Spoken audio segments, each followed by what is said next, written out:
Welcome back. We are here. We are ready. Yeah. We are banging. We are interactive. We're actually We're going to beat your block down. well, I was about to say, I'm not sure if we actually are here.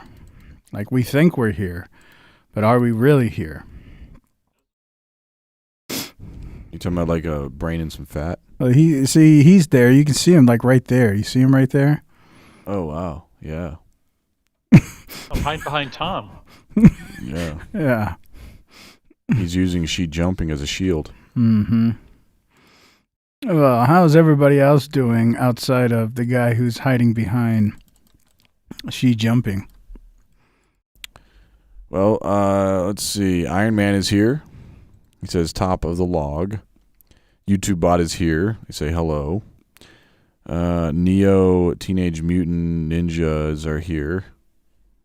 And Bean Burritos is here. He says, yo. The Elder 42 is here. He says, yo, folks. Yo, folks. And then YouTube bot says hello. Iron Man says, what up, dorks? And that's about it. Well, I have a couple things that I am going to try to converse today. Hopefully we get some interaction. I'm not going to start off yet, waiting for some more people to come in, but I am going to try to ask the question. Is our republic as we know it, and the Constitution of the United States as we know it, over? Yes. I'm going to go over Federalist Paper number 10, written by John Madison in 1787, which was trying to establish the reasoning that we need a republic and why the Constitution is so important. Uh-oh. Can everybody hear us? I see David Zerm saying he can't hear us. And type of 1 if you can hear us. Can you hear us? If you can, type a 1. If you can't, type a 0. Okay. Okay. He said he's good. All right. And Brian Rod says, present. Well, welcome. Like Timothy or Jay Quillen. And you've got Real Fish Addicts. Mm-hmm. Welcome back. Balake. Where's Balake at? Yeah. All right. So one thing I got a couple things, but one of the main things was that, when I was thinking about it, I think it's very interesting. We have a wonderful system. It's been working for centuries, literally. Our Constitution. We function as a constitutional republic. We integrate the blend of democracy, but we also have representatives. And in Federalist Paper 10, John Madison talks about why representatives is such an important function to create a ability for equitable or equal distribution of ideas, but also not to abuse majority-minority positions. And what he calls it are fractions. Basically like groups of people in certain geological areas. And what he came up with and what the Founding Fathers came up with, awesome. I still think it's awesome. But something has happened within the last, I'll say you probably see it more within the last 5 years, but probably going on for at least last decade. And so I want to talk about that quandary and about the existing system that has been established by our Founding Fathers. And can the Constitution and the republic that we have right now still stand in the same way that it has been for the last 250 years? Honestly, my thinking, I don't know if it's possible. And if it's not possible, I think there are some things we can conclude from that. So that's something to look forward to in our discussions today on our live. But if you want to do a cursory reading on your own free time, before we get there, it's Federalist Paper number 10, written by John Madison in 1787. That's one thing. Another thing I was going to talk about, I don't know really talk about, but something interesting is the uniqueness of, we all like to think about how something proprietary, something unique, something rare. And we all had a deck of cards in our hands before. But I don't think we ever really realized how unique a deck of cards is. So I'm going to play a video that kind of explains.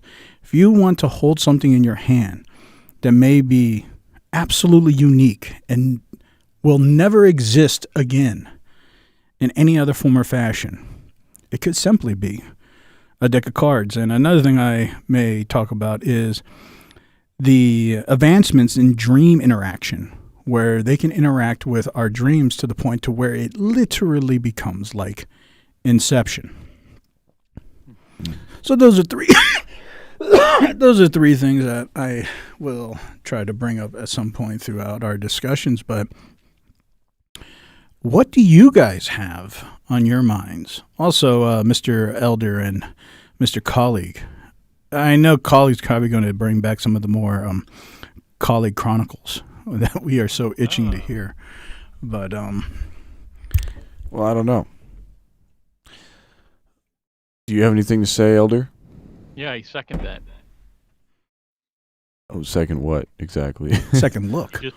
You just said I don't know, and I said Oh. second. Nice, nice. Yeah. Well, David Zerm says once the blackout happens, the Constitution will be forgotten. I think I agree because, I think everything's going to be forgotten. If the blackout happens, it's going to turn into what you see on The Walking Dead, where everybody just eats each other alive. Not the zombies either, because in that show, what you're not really afraid of is what you should be afraid of is other human beings, not the zombies. It's actually the other humans that are the dangerous ones, and that's really true. And I've always liked that show, not because of zombie stuff, but because they show the reality of humans. Like every single time Rick and his gang go to a new village or a new safe haven, there's always something wrong with it. And it's interesting because it shows how many different ways, because each place has its benefits and everything. And it shows how human beings have ways of covering up their own filth. So you have like 50 different ways, but it's still the same filth. Humans are just going to do what humans do, especially when it's survive or die mode. But anyway, it's a great show. Show you the reality of what humans really do in those situations. Well, yeah, during the fires of 1812, I don't know if you guys remember, but the United States was on fire. The British came over here and I remember. they burnt the White House, and everybody's running and fleeing. But they're grabbing stuff. Other people grabbing some things. But one thing everybody forgot to grab was the Constitution.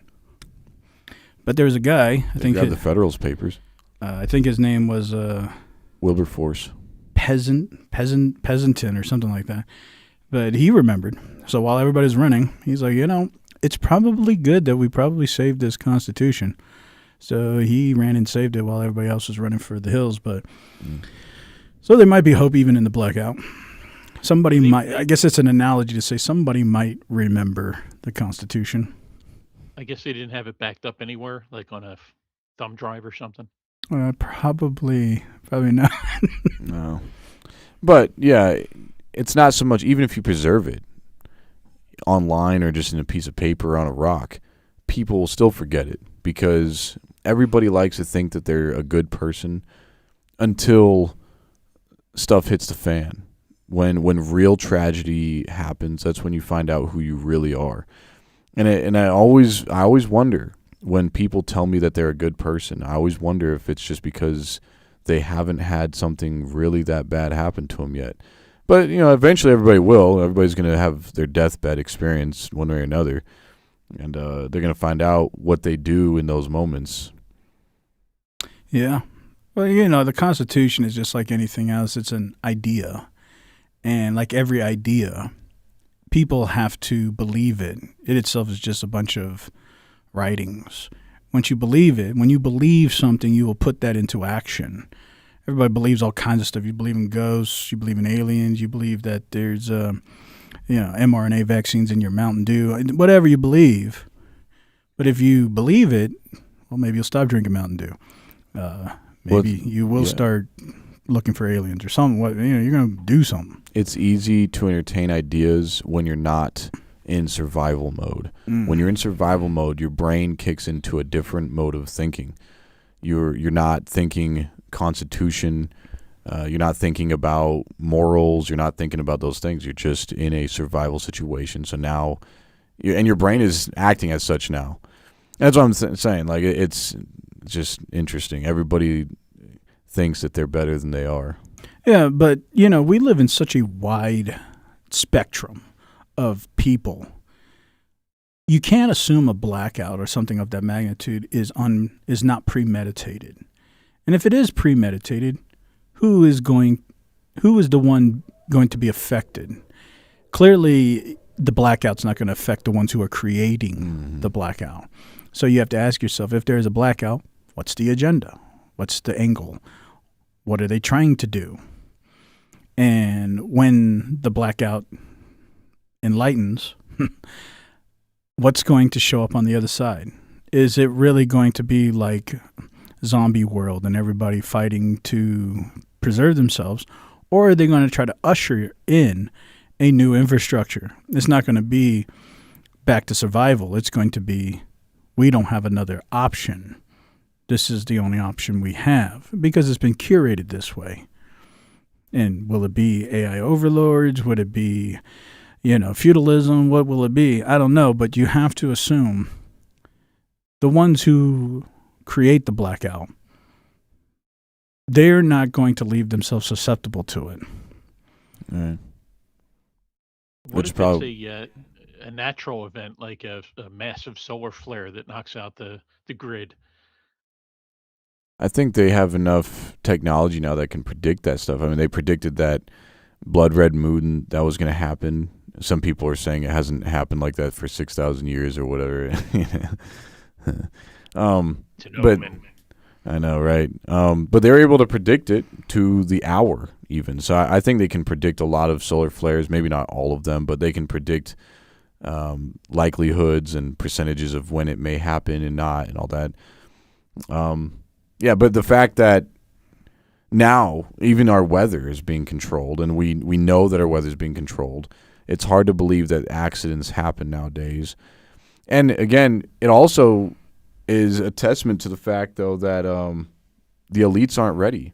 So whatever kind of shelter they're building for themselves, it's not ready yet because they haven't done it yet.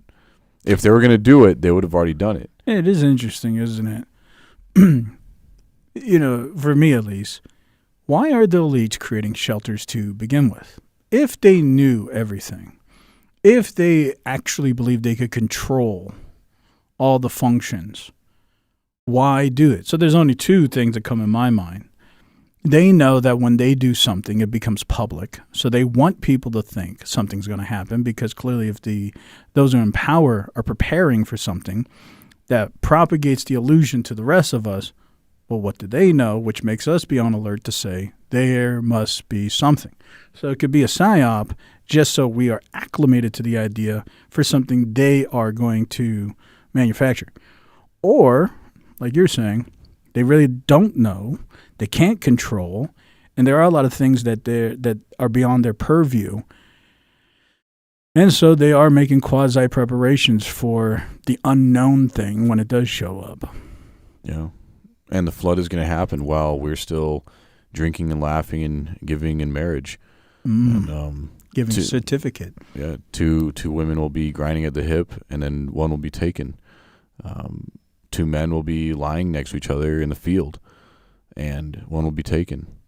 Yeah, that reminds me of this guy on TikTok. He was saying, look, I'm all about fiscal responsibility in these days of inflation. If I can find a $5 buffet at a strip club, why not? I can get entertainment, and I can get $5 all I can eat. And don't get mad at me. Stop telling me in the comments, why ain't I tipping the strippers? Inflation is real. I just got to do what I got to do. And, that's what it is. When they're grinding at the hips, people will eat. Yeah. Yeah. Yeah. My mother's hips are grinding right now because she doesn't have cartilage in the socket. So her joints are actually grinding her hips. Is she going to take the pill? I don't know. Or get the shot? Yeah, what's the age of accountability? Security? Yeah, well, Alpha, is it 2026, Alpha 2029? Fold and everybody in that field, they're saying do whatever you can. Take all the supplements, chew on ginseng all day, whatever you got to do. At least make it to 2035. If you can make it to 2035, we are almost there. We're going to be able to at least push this age out to about 150 with regenerative technologies. Elder will be here. Gonna say there's hope for Elder. Mm-hmm. Well, that's what they say. The question is, I've asked this question many times to many people. Hypothetically, let's assume Ted's here, and real addicts fish is here. As I say, Ted or Tommy? Tommy's here. Tommy Goy. Yeah. Because we know I'm here. Yeah. But hypothetically, let's assume tomorrow And of course, the posited responses, of course, they're not going to give it to us if they had it. Forget all that. Hypothetically, let's say tomorrow, because they want to, let's say hypothetically, eradicate medical expenses, all this jive about healthcare costs and everything else and whatever. They have now devised a pill that will have mRNAs that will be able to start altering your DNA and altering your gene code, and it will be able to start activating regenerative processes, kind of like a starfish or like a lobster or alligator, whatever. They have regenerative properties. And by doing such, it slowly will start regenerating brain cells. So forget Alzheimer's, forget dementia. It'll start regenerating limbs. People won't need wheelchairs. It'll start regenerating all kinds of things. And let's say it takes about 36 months for it to fully get to a state to where it's pretty obvious things are happening. And let's say you're one of the people that are hesitant and you wait. But after 36 months, you start seeing this is real. And let's say that they say it's free to anybody. Again, hypothetically. We know they probably won't, but hypothetically. If you saw that and they offered it to you, the real question is, would you take it? And they say if it's a consequence or a benefit, you're going to live to 150. Of course, unless you get in an accident or something like that. But natural causes, you're going to live to 150. Would you take it? Do you really want to live until you're 150 years old? Will I look like a crab? Well, they say that it would have regenerative properties, and it's a very high potential, because they see it in animal testing, that age, the perception of even visual of age, like wrinkling and all that, your skin starts to regenerate, and you could look possibly like you're 30 or 40 forever. Not like a crab. No, like a human. Okay. I don't know if I want to do it then. Oh, wow. Oh, you want like animal power. Well, didn't they say the evolution will eventually take us to we will all be crabs? Wasn't that something that Well, was? I think the singularity was positing. I think his name is Zerwell. I think what Elder is saying is the AI. Yeah, the singularity. AI. Yeah, the AI religion saying we're all going to be crabs one day. Oh, or those something. guys. Yeah, the Malt Church. Yeah. Yeah, the whole church. Right. But no, I think the Ray Zerwell, I can never say his name right. For many years he's posited by 2030 to be a singularity, and he's always posited the dream: if you want to be a butterfly, if you want to be a crab man, whatever, you can be whatever you want. Yeah, I don't know if that's anything correlated with what these people are talking about, but just the idea: if you could live to 150. Would you want to? Depends on the quality of life. Yeah, let's say it's at the quality of how you feel when you were 30 or 40. Yeah, imagine getting to see your grandkids grow up and blossom, and you get to see your dogs grow up and die.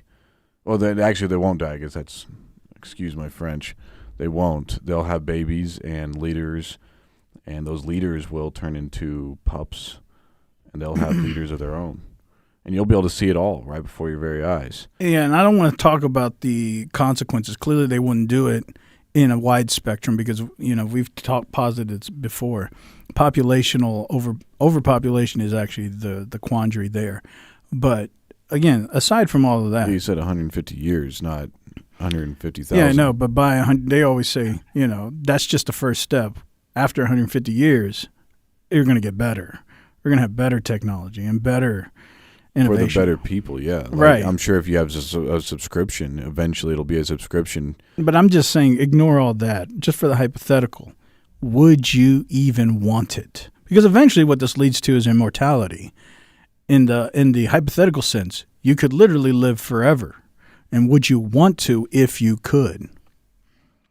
Well, I would have to say, personally, for me as a Christian, I would not because I want to get to heaven one day. So I don't know if I want to live. I mean, maybe a couple extra years might be cool. I mean, living to like, 120, yeah, that might be okay. I could live with that, but not when you start talking about immortality. I don't want to be stuck on this earth forever. But didn't Adam and Eve almost live to be like almost 1,000 years old, and they were fine? Yeah, but the surroundings were much nicer back then. That's right. They did have Nephilim walking around. Whoa, whoa, whoa! We're talking about the Anunnakis. Yeah, just slam it. And Nikes, yeah, I'm sure they looked like grasshoppers to them too. You think they were like 10 foot tall? The grasshoppers, Yeah. like on there. yeah, it's like on that King Kong movie. There's like these giant things, it's insect and stuff. But no, I mean, like, it feels like a trick question too, because I don't know why my shoulders are hurting so bad, but for some reason this feels good. It's excellent. You look very astute. Yeah. It's like if you say you wouldn't want to live 150 years to anybody, like if anybody says they don't want to live forever or they don't want to live another 150 years or something, that begs the question, why are you living now? There you go. Yeah, you're absolutely right. Like, you could just stop living now. Right. Which begs the question again, I'm shocked that the elites don't do this, and maybe they will one day, where, including tokens and stuff, you're going to have to use these tokens. You're going to have to earn the tokens, possibly from AI, and you're going to have to use those to purchase more time on your life. So you can live forever, and you can stop living anytime. You can cancel your subscription to Netflix, and you could just cancel it, and that's when you will terminate. But then again, at that point, now we're going to have a new quandary. The people in that time is suicide. And I know there's a lot of religion talk surrounding that. I know the Catholics can't have suicide. That puts you in hell automatically. So that would be a tough thing for them. The Protestants too, I think. Possibly. Yeah, I'm pretty sure it is. It'd be crazy if they advance regenerative technology. Yeah, I guess it can't go so far. I mean, you can kill a crab. Because I was thinking, you can try to commit suicide. But if regenerative technology was so advanced, it just will restruct everything. Yeah, it's just like, we're just going to build you back. I'm sorry, bro. Well, that's another thing, too. Yeah. Let's say you violate terms of service, and the government terminates your subscription, and now you're just going to turn off. Right. Yeah, I mean, you may have wanted to live a little bit longer, but you didn't. It didn't happen. Right. And I've mentioned before, I do believe tokens. It will be the future of our economy. But I'm not going to get into all of that now. But it is interesting though, because once you put out the idea of immortality, it does become this type of like, that is going to be the new market. Like, nobody's going to care about gold, silver, your house, whatever. Those are easy things once you have immortality. So that's going to be the real barrier of control. Like you're saying, where's your tokens? Are you complying? Have you violated terms of service? That's nothing. Nobody cares at that point. I mean, you can live forever and be regenerative about your house or whatever. You got another 100 years to do that, right? Clearly, you got plenty of time. Well, yeah, in those days when the wolf lays with the kid,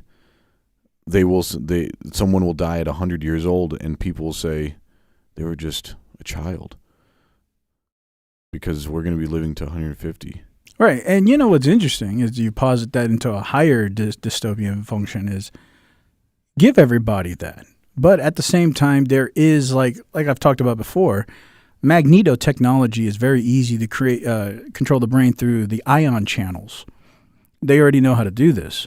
So let's say that they do. Because, nobody's going to go through having a brain chip in their brain. It's too invasive. But if they would be able to insert certain proteins, like I've talked about before, like opsin, which is sensitive to blue light, which can alter your dendrite spines, which What can is- alter your mind. What does whey protein do?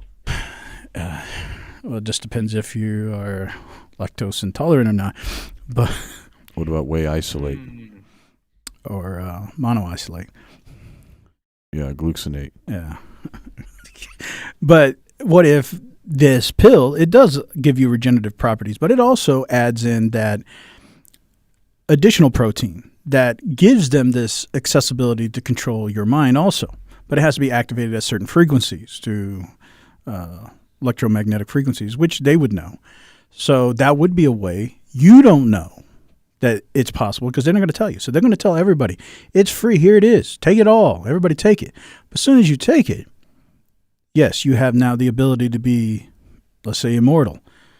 But you don't also know you've also consumed a contract, a protein that now is embedded into your ion channels in your brain.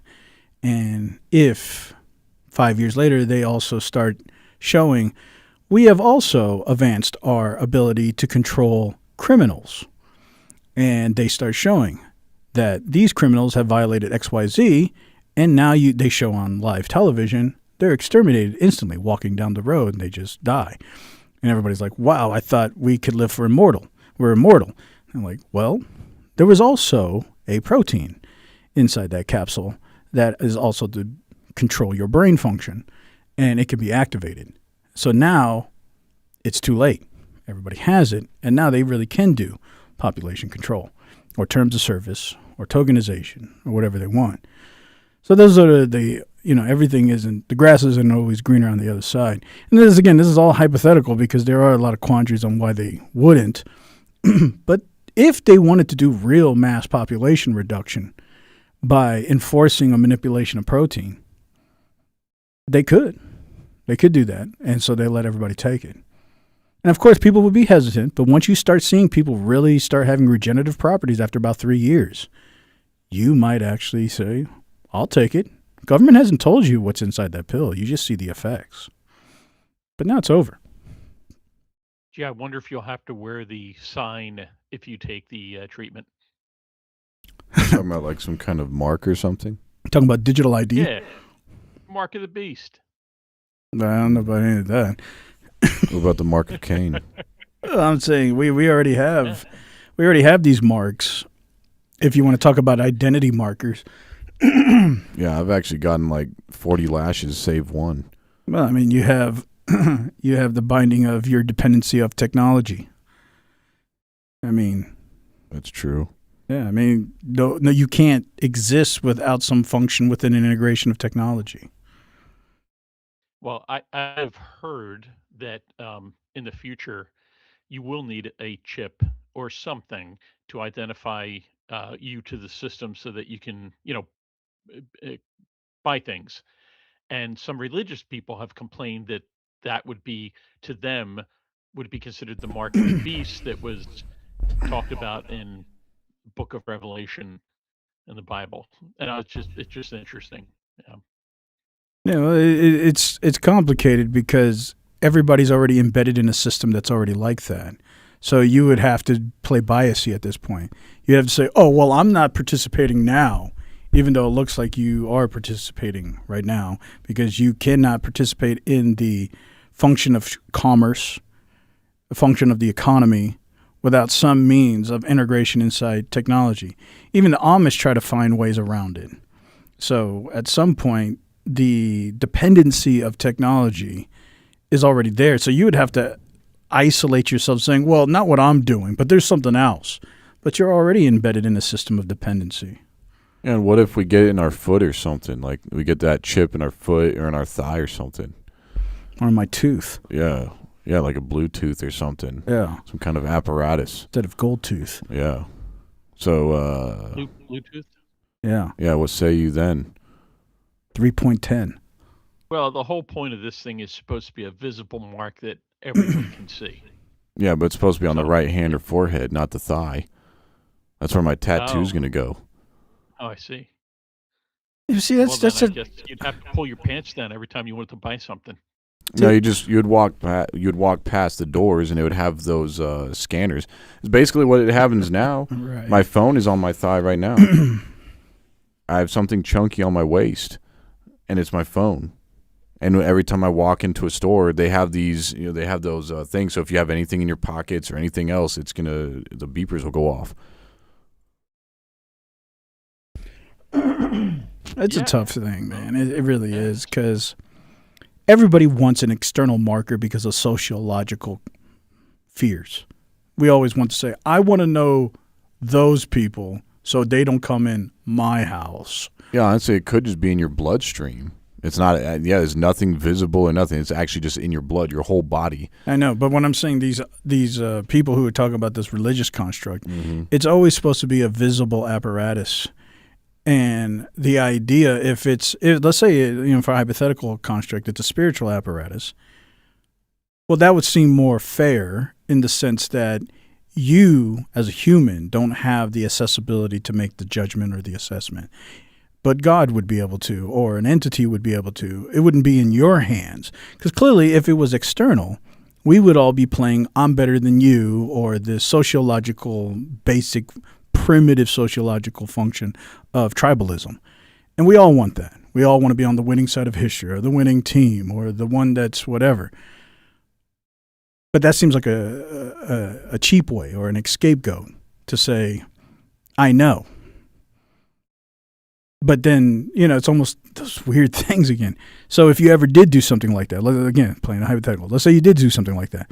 Does that mean now you're going to hell? Does that mean you're terminated? What if you decide, I don't want this anymore? Well, it's too late. You made the choice. Now you're terminated. Well, if we're going off the passages... Well, I'm just playing the hypothetical game of the moral and the psychological construct. It's like, that just doesn't seem like a viable function for if there was to be a supreme deity and they were to be the ones who make the assessment. They clearly wouldn't want to put it in the hands of humans. Well, a lot of supreme deities, like Allah or whoever, Brahmin, they have some pretty severe characteristics, and they demand a lot. And I wouldn't put it past any ancient deity to do things that deities did in the ancient world. But that's why, again, I'm that history guy. I like to go into the context, and I think in the context of the author of Revelation, he was talking about those Jewish phylacteries that they would wear on their right hand, their forehead, also known as tefillin, which were just little leather boxes containing scriptures. And they did this. It was actually part of the whole Passover thing. It's instituted with Passover in Exodus when the Jews came out of Egypt. God instituted Passover with them, and then he told the Israelites that they were to wear these he called them phylacteries on their right hand and forehead. And it was supposed to be a symbol of the hand of God saving them, the strength of the hand of God saving them, and on the forehead because God remembered them. Those are the symbols of those. So the author was calling out those Jewish religious Pharisees who were persecuting Christians like they did Christ. That's the context of that passage. Today, it's hard to... we don't have anything like that. Now, maybe we get this microchip in our hand, in our forehead or whatever, but I would still have a hard time saying that that's what the original author was talking about. Because you would have to assume that if that was the case, the phylacteries would have been some type of, even if it was symbolic, like maybe like people tried to assume like a baptism and circumcision as a symbolical transference. But it's not still literal circumcision. They now say it's baptism or something, right? So they symbolicize the continuation of an idea. Well, I would say if phylacteries in that sense was still to be continued, well, then where's the symbology in the first century, which you don't see? You see the analogy to people so they can understand the function, but you don't see people walking around with these phylacteries. Well, today there's like the Orthodox Jews might. Yeah, there's Jewish people today, people in Israel and outside of Israel who are practicing Jewish people. Right. who wear phylacteries on their forehead, but they wear it on their left arm now, which is kind of strange because the left arm wasn't considered the good arm in the ancient world. So when God was trying to symbolize the arm which he pulled Israel out with, it's hard to believe he would be using his left arm. God often talks about his right arm saving, doing these miraculous deeds. But the rabbis in the Talmuds debate over that stuff, which arm, and should women and children wear it, and on what days, and all that. That's neither here nor there. The fact of the matter is they were wearing them in those days. It's actually, it makes an appearance in the New Testament, if I remember right. Jesus actually calls out the Pharisees for making their phylacteries bigger than everyone else's, which means a lot, because that means everybody's wearing them, including Jesus himself. And the Pharisees were making theirs bigger than everyone else's. And again, it was to show devotion to Judaism. So when John is calling it out, or the author of Revelation, it was because those people who were subscribing to Judaism were the people who killed John's Lord, his God, Jesus. Right. So that's why I think it's difficult when people try to interconnect too much about our current structure of living with something that's supposed to be, at least in this context, a spiritual connotation. You have this overlap that is too subjective, and it just becomes something that, you could have said, if you continue this kind of thinking, like maybe if you submitted to Hitler, maybe they would have said that back in the 40s. Oh, you're accepting the mark. Or if you are supporting, whatever. Like every generation is going to have this connotation when you overplay something that's meant to be something, that's specifically in this context, something spiritual, for something that's externally material.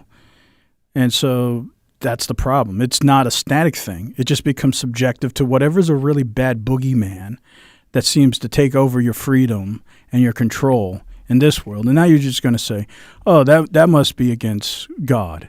I know it's not fair to the people back then who were writing the literature, and it's not fair to the people today who are being accused of this stuff. It's like saying Brahmin commends anybody who drinks this soma juice. And the soma juice is orange juice. So our modern day Florida orange juice. So anybody who's drinking Florida orange juice, they're doing good by Brahmins' standards, the Hindu god, the Hindu creator god. Anybody not drinking it is not doing it. It's like, where did you come up with that interpretation? Is that what the original authors of that literature meant by soma juice? And that's what we have to ask. And again, the people you're condemning for not drinking Florida orange juice, again, they're the victims, because you're condemning them to a harsh reality in the afterlife, whether it be hell or some lesser state of nirvana or whatever. Well, if you just play it with the interplay of their time, their surveillance state, overpowered government would be Nero.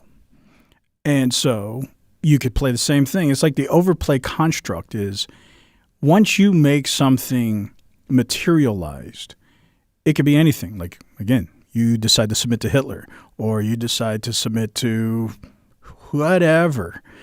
Now it becomes materialized.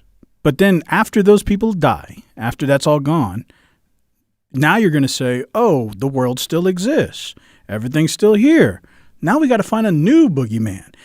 Wait another century. Now we got to find a new boogeyman. Wait another millennia.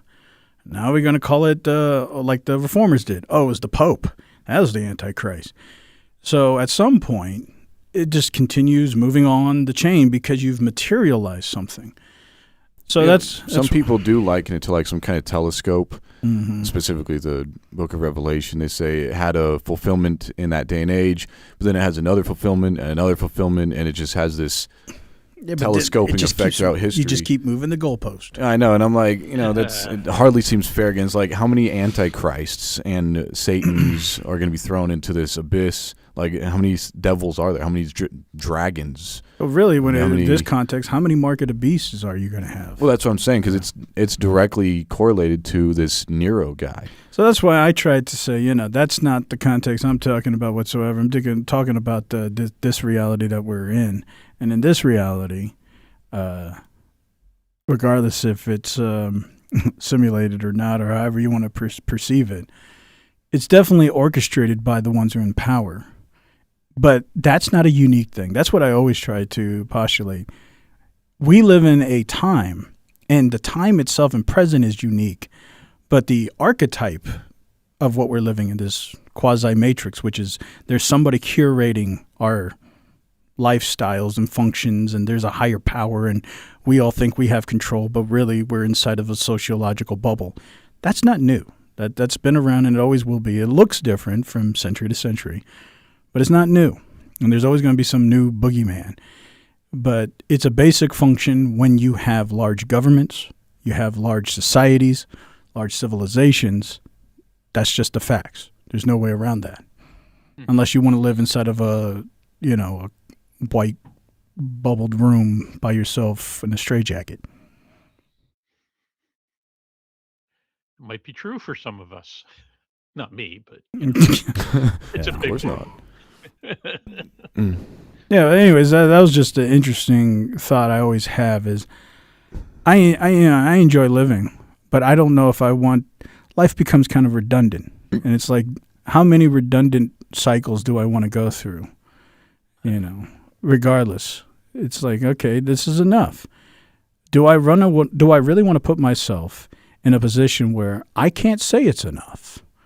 I'm just now going to be forced until the government decides it's enough. Yeah. And that's a hard thing. I don't know if I want that. Even if I could have my body back to when I was 30. Here's a thought. What if the last two people standing on Earth, because they both agreed to take these pills and everybody else eventually died off, what if the last two people was Tommy Boy and Iron Man Metal Bill Dank? Well, that's fine. I'm sure it'd be a great conversation. And they were stuck in the same bunker forever and Mutual eternity. assured destruction. Does that have to be a bunker? Mm-hmm. Oh, that's tough. Yeah, I don't know. Yeah, the chat's going to have to tell us that. But, nobody's really responded to the quandary here. But, that's something to think about. But we can move on to a different topic. You guys have something you guys want to chime in, something interesting to you guys? King James is here. I saw that. Shout out to LeBron and his orange juice. Oh, yeah.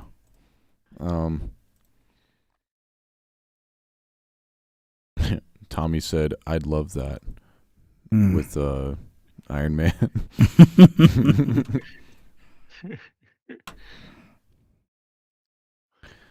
Yeah. What else we got here? Anything pondering in that deep philosophical mind of yours, Mr. Elder? Oh, well, let's see. I heard rumors that there was a war this week.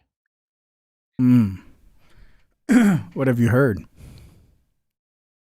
Supposedly, the United States and Israel is at war with Iran. I don't know if it's true because I've only seen it on the internet. Could all be an AI fake out. Well, the I noticed government the price officials of are. gas went up a bit, so I'm sorry. What were you saying, colleague? I was going to say that the government, Trump has been talking about it, and other government officials have been talking about it. So I think at least they want us to believe it's real. It's not some guy in a garage making AI videos. It was government officially propaganda. Well, it could be a government official AI. Yeah, that's what I'm saying. Yeah. Yeah. There was even Ben Shapiro was even talking about. He was pointing out the Iranian. Was he a prime minister or president or something like that? I can't remember. There's some guy who was basically surrendering, and it was interpreted, of course, because he was speaking his Iranian language. So there's captions at the bottom of the screen, and Ben Shapiro was reading them off. And of course, the thought crossed my mind: how do we know that's what this guy is actually saying? We're not getting. It's not like America's allowed to get any videos from that area. Everything's filtered through our. Host would probably know a lot more about this. The domain, America's internet domain. So whatever America doesn't want us to see, we're not going to see. So even if the Iranian president did start talking to us, we would get the America's version of that. And maybe he was talking to us the whole time. Maybe he's saying, yeah, it doesn't look bad over here. Maybe he himself checkmated America, but we're being told that we checkmated him. There's no way we could prove it. We just have to gobble up whatever the government's telling us. Yeah. I'm not saying that they're lying. Maybe it did all happen. I'm just saying it's something to keep in the back of your mind. Yeah, it is kind of weird. I mean, it's one of those examples where how do you know something is real if the only exposure you have is what you're hearing either on the radio news or whatever, or internet. I mean, you're not physically, like I can't walk outside and see if there's rockets coming down. You know what I mean? I mean, unless you know someone in the military who's been sent over there, I don't personally know anyone. So it's like when you think about it, it's like it could be a total construction, fabrication. I don't know. Well, I It's think about begs. that every time. Sorry, go ahead. No, no. I was going to say it begs a question. Is it real? Every time we drop bombs or shoot missiles or anything, they just look like fireworks. Like even the people there in Iran, I was watching footage, people filming live, quote unquote, with their footage, and the bombs coming and blowing up. And all I saw was bombs shooting up into the air and then blowing up in the air. And then you hear a bunch of other pops, but you don't see anything actually blowing up. I was like, what is this? Like if we were actually not, why are the rockets coming from the ground in Iran? Those are anti. Yeah. That's what those were. Yeah, okay. those are anti- Well, why isn't there any explosions on the ground? Because this guy's filming the ground. He's on this high up balcony. He's filming the ground. There's no explosions going on the ground. All you see is the bombs in the sky, and maybe that's because they were doing their jobs. It just looked like and sounded like a bunch of fireworks.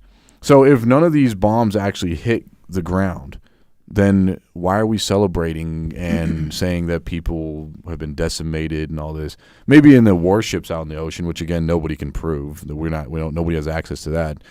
That's pure whatever your government is going to tell you how many boats they have, how many boats we sunk of the opponent. We're not in a balcony. Nobody's allowed to film any of that. Obviously, there's no way. Well, what they've been using, which is an interesting strategy, which we can conversate if you want. What they've been using, what's been pretty effective, are drones.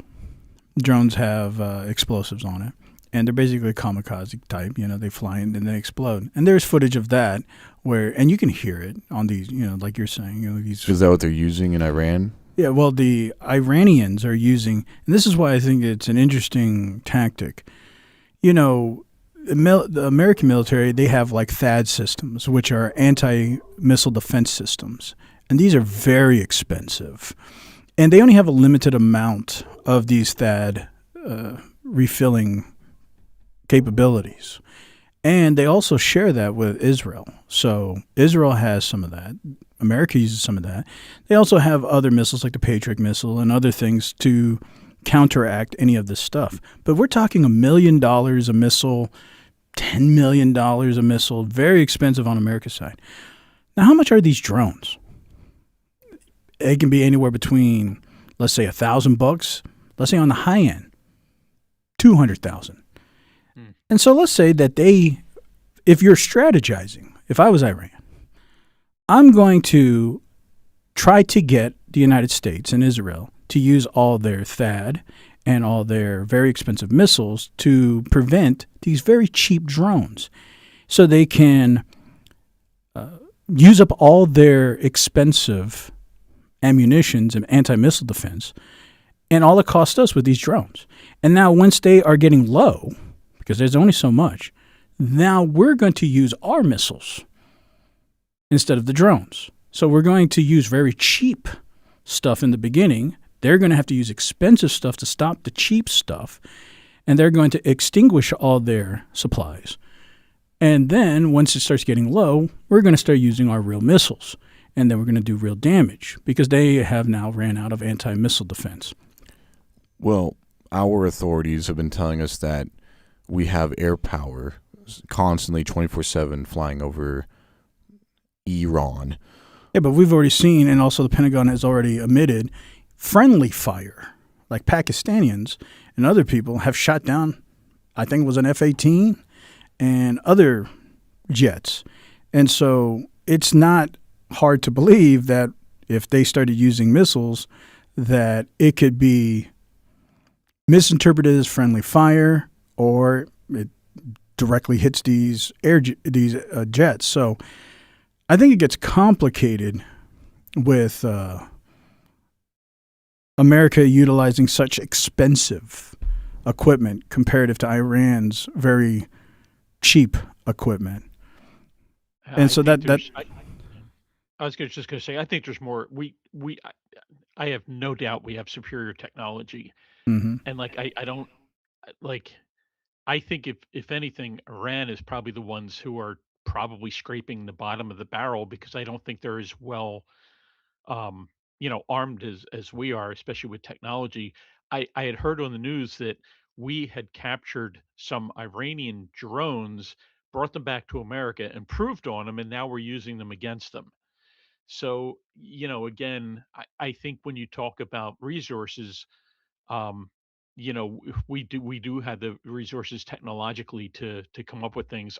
I know that there are methods of downing drones that uses technology, not necessarily. You wouldn't have to go like an expensive missile to shoot it down. There are much cheaper ways of doing it.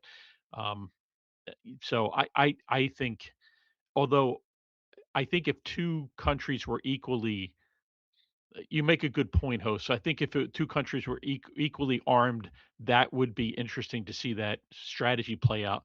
But I don't think we're seeing that between Iran and the United States and Israel, because I think we're well better equipped than they are. Well, actually, I think we are.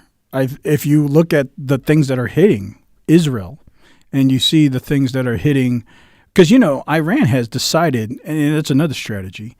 They have decided not to isolate their attacks to just United States and Israel. They've decided to try to make this a world war. They started attacking Dubai. They started attacking all these are surrounding, even Saudi Arabia. They blew up Amran, one of the large refineries there. So now Saudi Arabia is like, what are you going to do here, America? So their strategy is, forget that. If we just hit America and Israel, that's whatever. But if we can get everybody else mad, now it becomes even more of a threat, because now they don't know who's going to hit where, and these drones can go anywhere. And so now America's got to protect everybody.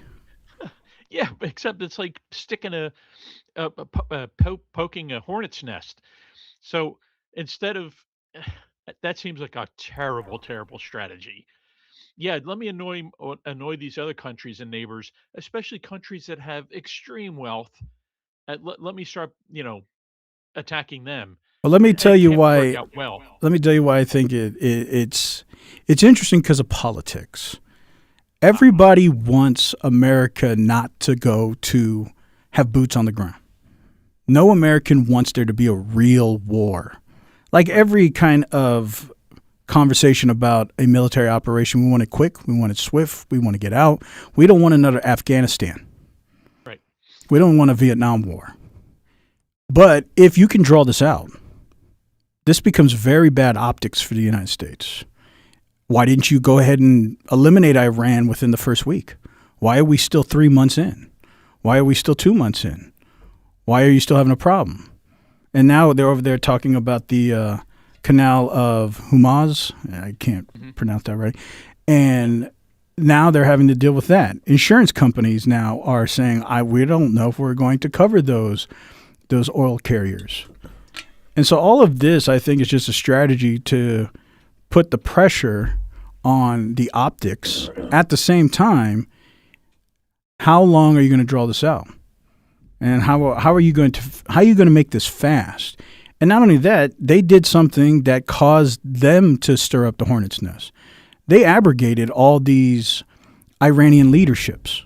Once they killed all the leaders, all you got now is desperate people. And desperate people, they're going to say, we don't care about losing our life anymore. We're just going to do whatever. Who cares if Saudi Arabia and Dubai and everybody else gets mad? Who cares? If they're going to come over here and take us all out anyway, and they're going to do regime change or do whatever they're going to do anyway, well, like most people would say, we're going to go out with a bang. And we're going to create as much chaos as possible. So, well, what if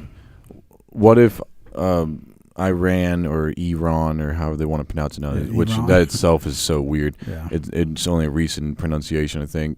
And honestly, if that's how Iranians want to pronounce it, I don't know why we have to respect it. We're English, and that's not how you pronounce English. But either way, and it's near here nor there. We're American, not English. Yeah, it's America. Yeah, it's not China or whatever. Iran.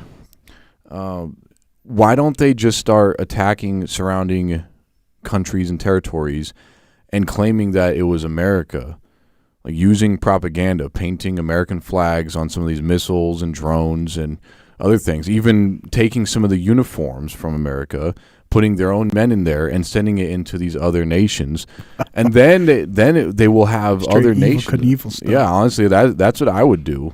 And then you get people mad at America. It's like, why are you attacking us? Like, do you not know how to shoot a missile or what? Like, why are you? This is now real friendly fire. So now you're going to have all these other people upset at America. People were already mad at America. No, but now they're going to be more mad. Like, they're actually going to be super mad. Well, whenever I think about these things, I try to put my bias aside, and whatever position I am talking about, I'm trying to put myself if I was them. And of course, it's easy to put myself as an American in the American position of why I would want to do this. Now, it's very difficult in this situation because even the administration right now is not clear. What is your goal? Like if we ask, is it regime change? Today it's yes. Tomorrow it's not. We don't really know what the true objective is. At least the public, at least with like Rumsfeld and Cheney and boys, they were not very good people.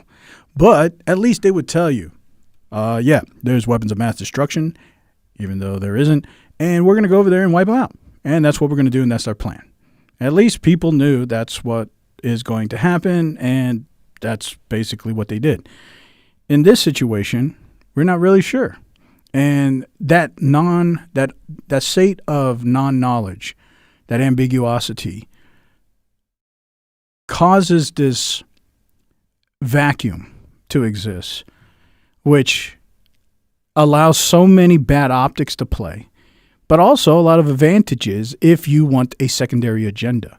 So what I'm saying is it's easy for me to think about what Americans or what the administration and the Pentagon wants to do, or at least posit those things and their strategies.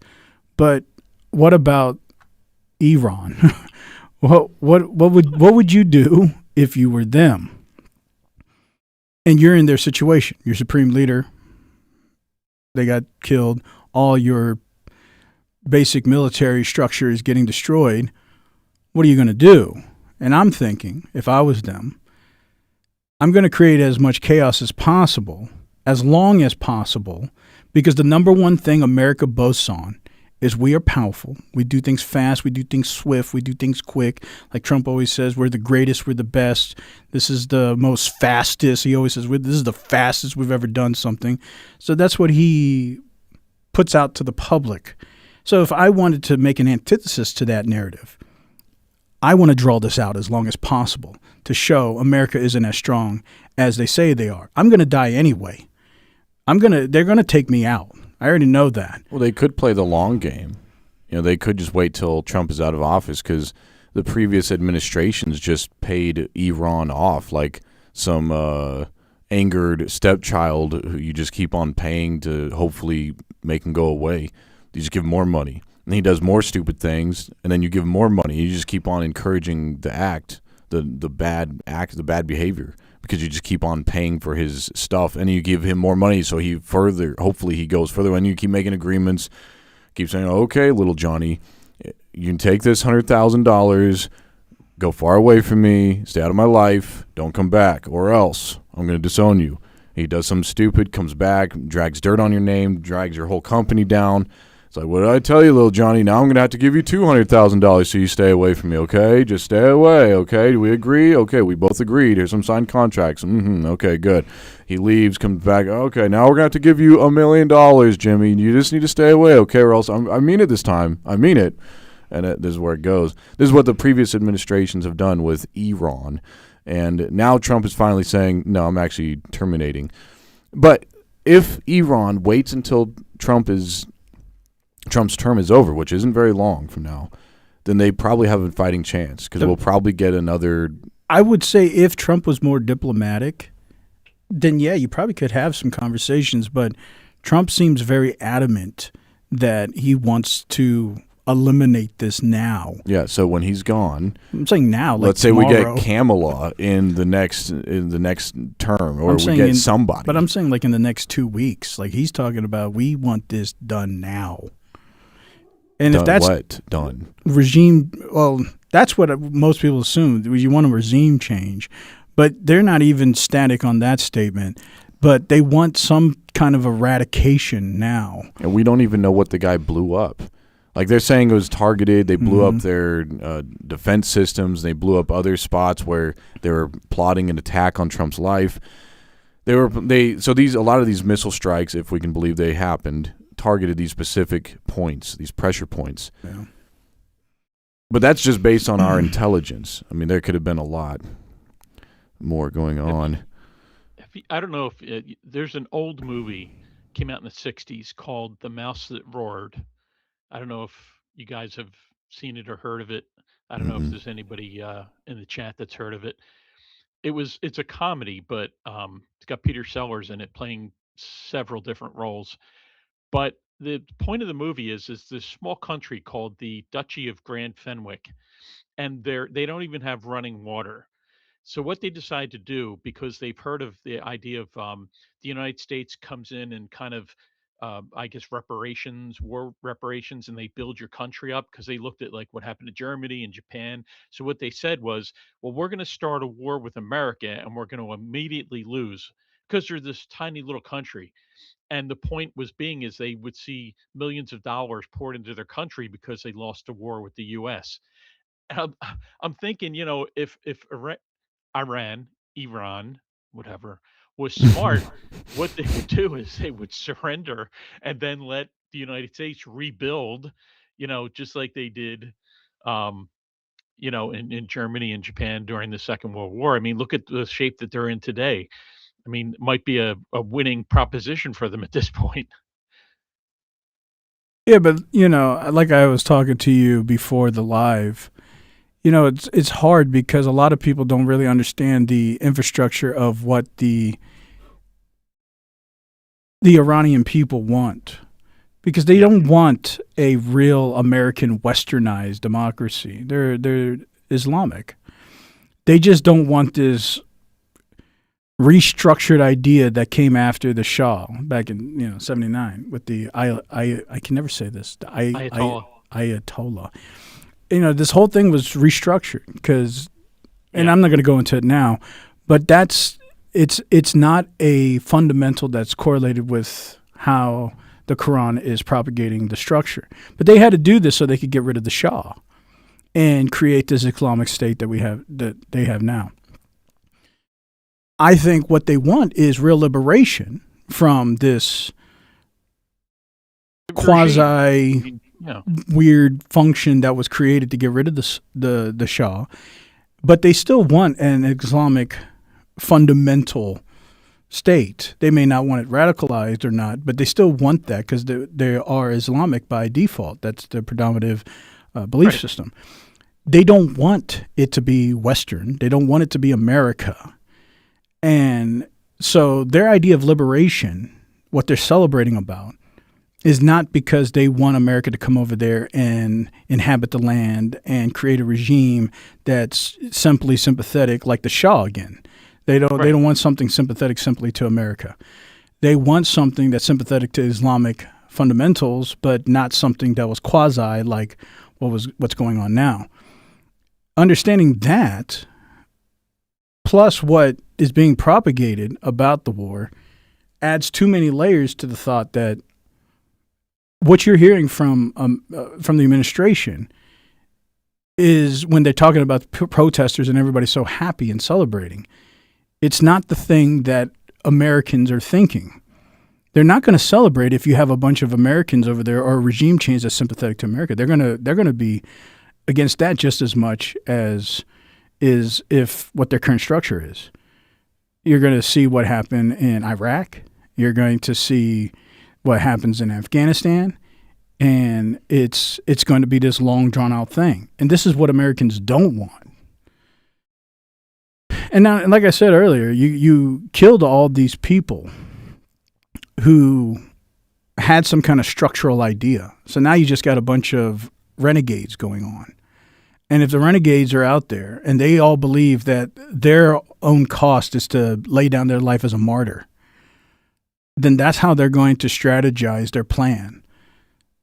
Everybody's expendable, and we're going to create chaos because they're going to kill us anyway. I don't think there is any avenue of diplomacy when you killed the structure.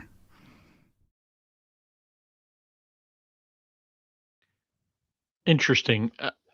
So do you think that there can there be a peaceful Islamic country? Well, yeah, look at Saudi Arabia. Yeah, it's kind of what I was thinking. I mean, there are countries that aren't out to, Islamic countries that aren't out to destroy us, that we can work with. And I guess that's what I'm hoping to see happen in Iran, But see, where, Saudi Arabia at the same time, and that's a good example, they don't want to be westernized. They don't want to be America. And they don't want America to oversaturate their culture. They appreciate what America can provide, whatever that is. But this is a transactional relationship. They don't want a cultural overhaul. yeah, yeah. But again, you at least have I would say we at least have a civilized relationship with them. I mean, there's people that travel over there. I mean, there's business trade. I mean, people aren't afraid to go over to Saudi Arabia, you know. Mhm. And I guess that's what I'm saying. I think most Iranians want at least a civil relationship with the rest of the world instead of this hostile relationship that's been under, the current regime. They just I think like most people, they just want to live their lives, you know. They don't want to have to live under fear of being shot in the street if they say something different, you know. I think they would welcome people coming and visiting them. I mean, in terms of having some sort of trade or something go on, you know. I don't know. I believe at the end of the day, people just want to live their lives and they just, they want to be successful. And I don't think that changes based on what religion you are. Yeah, I would agree. I would think that's what most people want, but the problem is sovereignty. You're talking about a government, talking about a country. Do you believe the government is sovereign? Well, assuming in that just in that language, every country is supposed to be a sovereign country. But when you have to deal with a government that's going to rule over its people, Little G or capital G? that's tough. We'll have to ponder on that. But what happens is that Saudi Arabia is established now, right? So there's no question about how their government functions, how their civilization functions, how they're going to function. But when you have something new like this, and like I said, we tried this many times. When you try to have regime change, you try to restructure a culture, what does Americans do? We go over there and try to westernize it. So, of course, I agree with what you're saying, but then the question is how will America do this without trying to integrate a regime change that is particularly Western in preference, which then will try to overlap that into its people, and then it will start to feel like an overhaul of the culture, and not just feels like America 2.0 over here, and that's going to create people saying, I don't want that.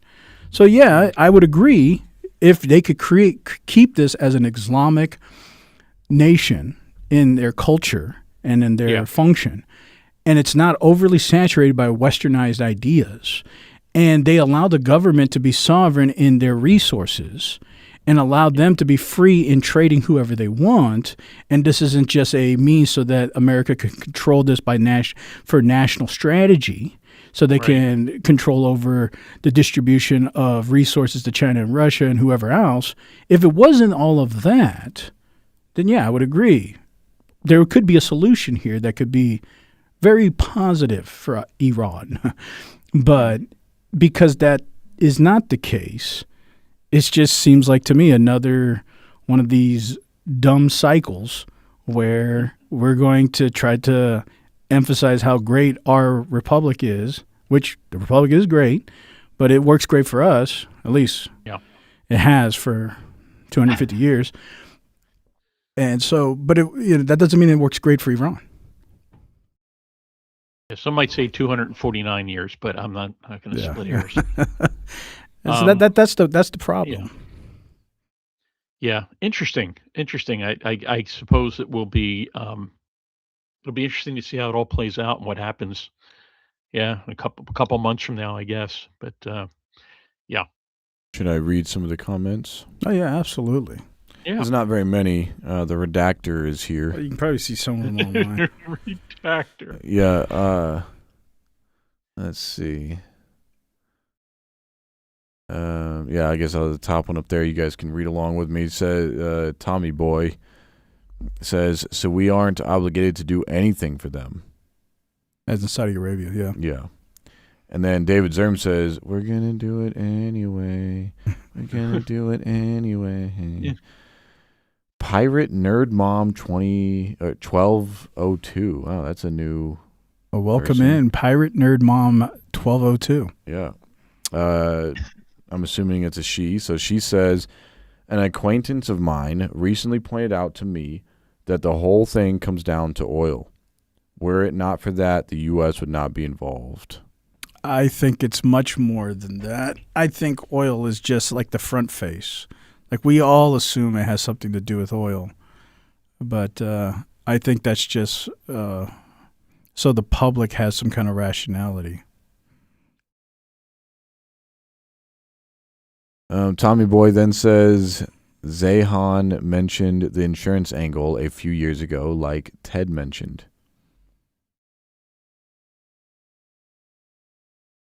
And then David Zerm says, cash me outside. Yeah, I'll take some cash. Elder said LOL. Real Addicts Fish says, Elder, turn up your mic. Oh, we already did that. Tommy Boy says, you guys sound like a bunch of... You guys sounds like such plebs sometimes. LOL. I don't know. Do you guys know what a pleb is? But I'm sure we do. A plebe. Yeah. Yeah. What's a plebe? People love everything butchered. Sometimes. Yeah. Sometimes. Well, gosh, I don't know what to say. Tommy, thanks, man. It's an honor. Yeah. I'll take that as a trophy. Yeah. Gosh.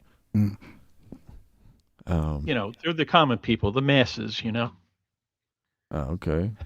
Yeah. Yeah. Well, we are pretty common around here. Oh, yeah. Or plebs, I guess. Bunch of Plebeians. normies.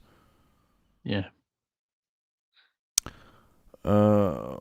Tommy Boy says, but who cares what the admin is saying at all? Partially, this puts stress on BRICS nations, which are a threat to the new financial system, etc. It's pretty obvious.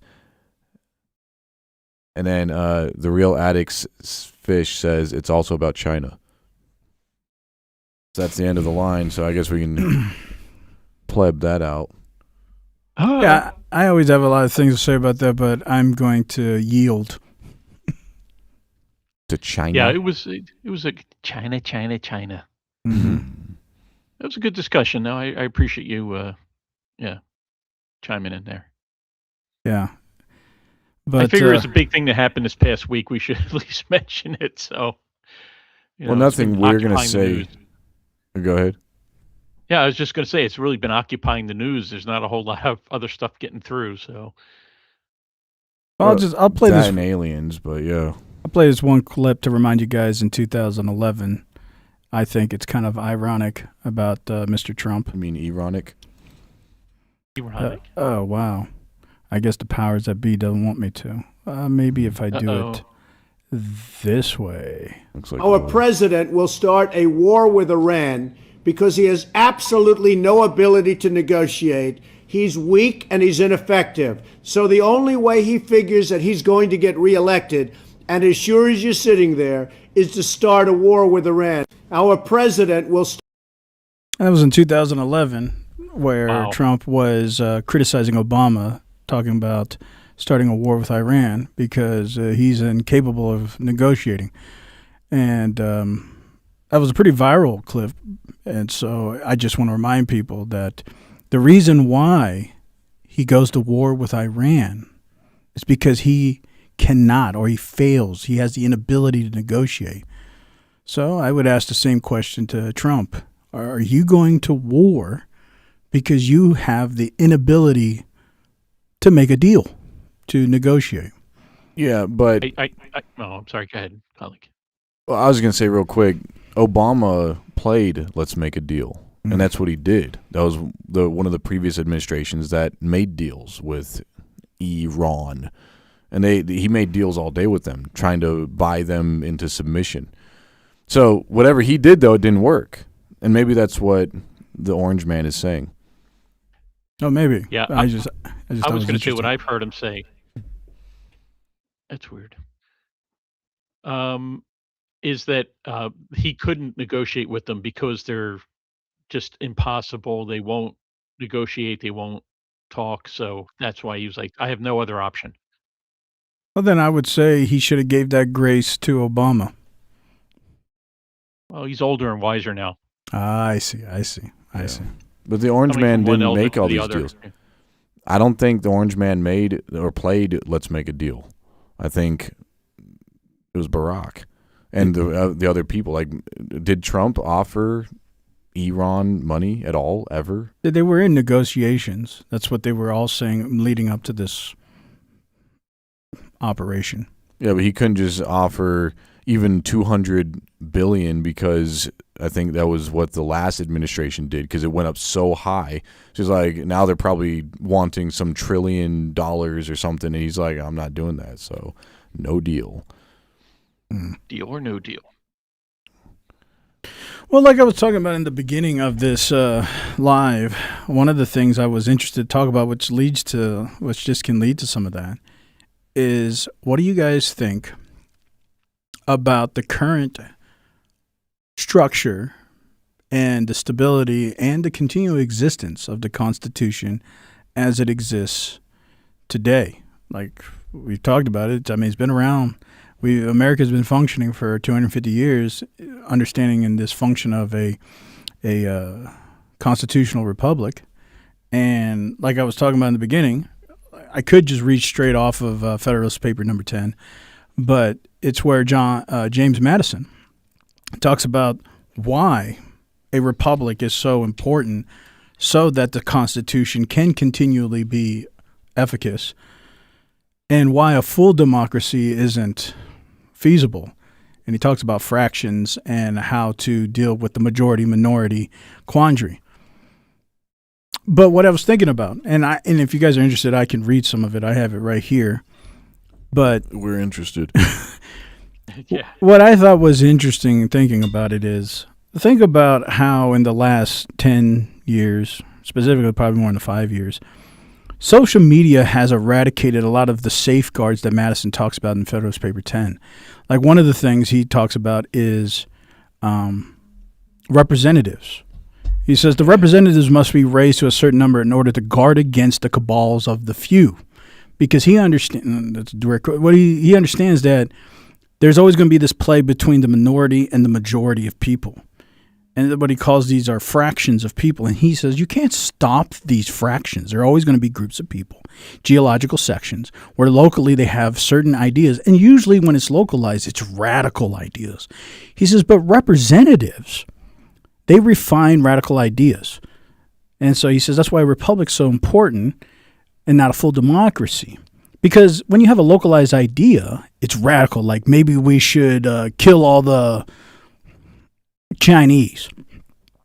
Well, the representative is going to hear that. Now he has to go to Congress. Now he has to debate about it. So he has the ability to refine that idea to, well, instead of saying kill all the Chinese, maybe we'll talk about putting sanctions.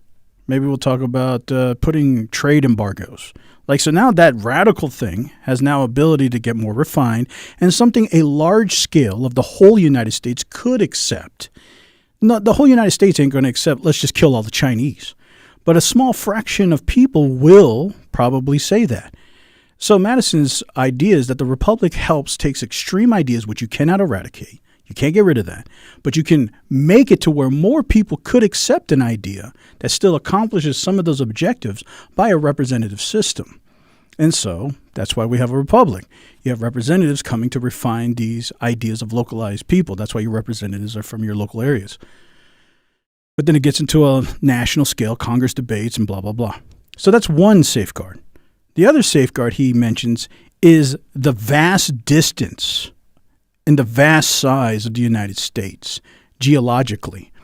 Because he posits that if you have a fraction of people over here in one part of the United States, how long does that information take, or that crazy extreme idea, to get to the other part of the United States? And because the spread is so far, by the time it gets over here, just by the distance and time of that information traveling, like a telephone game, it's going to get refined organically. So he thinks that even the geological spread is also a safeguard between full radical fractions taking extreme propositions. And, it has worked. That idea has worked for 250 years. So then I started thinking, well, how is this? His safeguards don't really apply now because social media has eradicated those things. Yeah, the whole world can now be a localized. Right, instantaneously overnight. And now the representatives, they all care about their appearance. Everybody's on TikTok. Everybody has this thing. So now if you see this fraction, this radical extreme idea, it starts catching wave. So we call it go viral. And now everybody's saying, oh, you need to do this. The representatives doesn't have time to refine that idea because people are going to say, oh, you're not supporting our views, and it's instantaneous. So now the representatives have to kind of say, well, I guess we're going to go with this.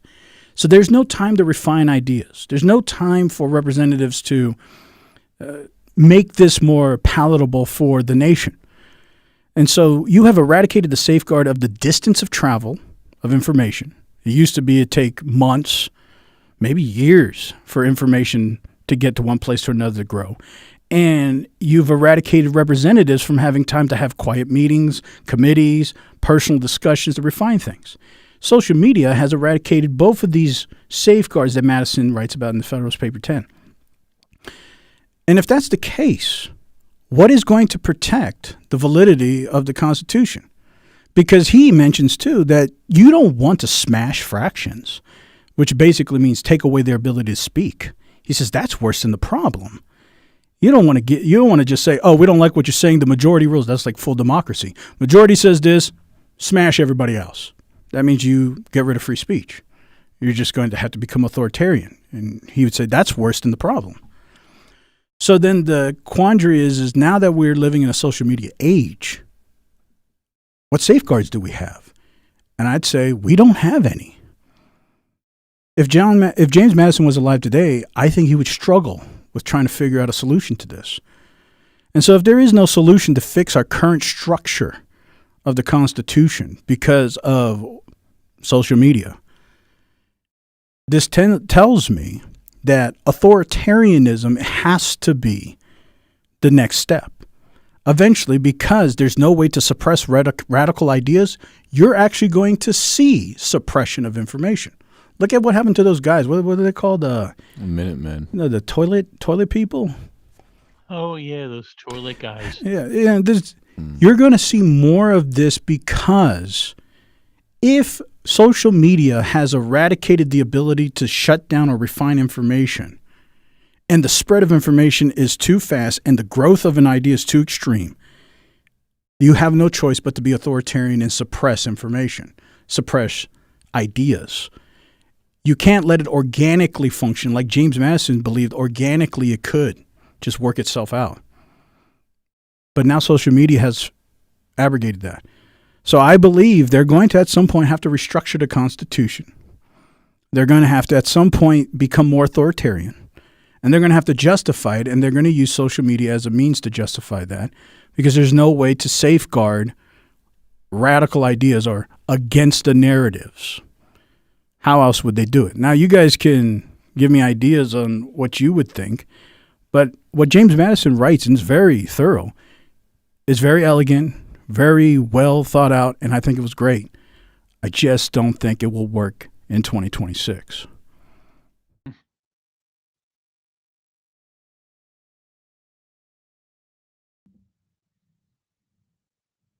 Should I continue reading the comments? Yeah, sure. Tommy Boy 0 says, you can keep talking about it until I need my comments deleted for real. Then Homelander can scrub them for me again. That was nice of them, honestly. Yeah, I didn't know Homelander is scrubbing you, Tom. That's good, though. Is it Homelander talking about DHS? He's like a superhero. Oh, it just says Kind of Homeland. like a super villain. Yeah. That's a cool show too. It definitely, again, it's one of those shows that shows the reality of humans, and if humans were actually superheroes, what they would actually be doing with their superpowers. Anyway, that's why I like it. Anyway, it's realistic on that side of things. Diabolical. I know. Slime Feeder says, a Matrix safeguard. Yup. The invisible enemy. And then the Real Addicts Fish says, war always keeps the dollar propped a little longer, kicking the can of collapse a little further down the road. And then Slime Feeder says, what's scary is more people are less individualistic because of the lack of the toil within refining. I feel like, if we're less individualistic, that'd be a good thing, but maybe in some areas it's not. I guess you'll have to expound on that, Slime Feeder. I think it's just microcosms. Like, you're in your let's just break it down to social clubs, right? So you go to let's say you're into video games. So you go to a video game conference. Why do you go there? Because of like-minded, like interests, and you guys all can agree on things that you want to propagate more video games. And you may want to pass legislation that stops in-game purchases or abuses of games, or maybe you want hard copies because they're going to start digitalizing all the games. So now they can control your access, and maybe they're going to delete your access. You bought the game for $50, $70, whatever. But now because you violated terms of service, you can no longer play the game because you don't have hard copies, whatever. So maybe you're going to want to pass legislation because you're in this microcosm of games, game world. So now that makes sense. So you have little social groups, and you're not going to get rid of that. And it starts with an idea, but then, it's collective, and it's not individualistic, but the idea is. And that's what Madison would call the fraction. And it might be extreme, or it might not be, like something I just posited. It doesn't seem very radical. It seems like the game companies are being more radical and authoritarian. So you want to posit some legislation to fix that, so that you can, I bought a game, I want that game, I don't want them to control if I can have that game or not. Maybe they can control internet access or like internet game playing, MMO stuff, but not my physical game. I bought that. But that's natural. You can't get rid of that. social dynamics is just a part of human function. But refining ideas, I think, is important when you want it to be global. So I had to start thinking.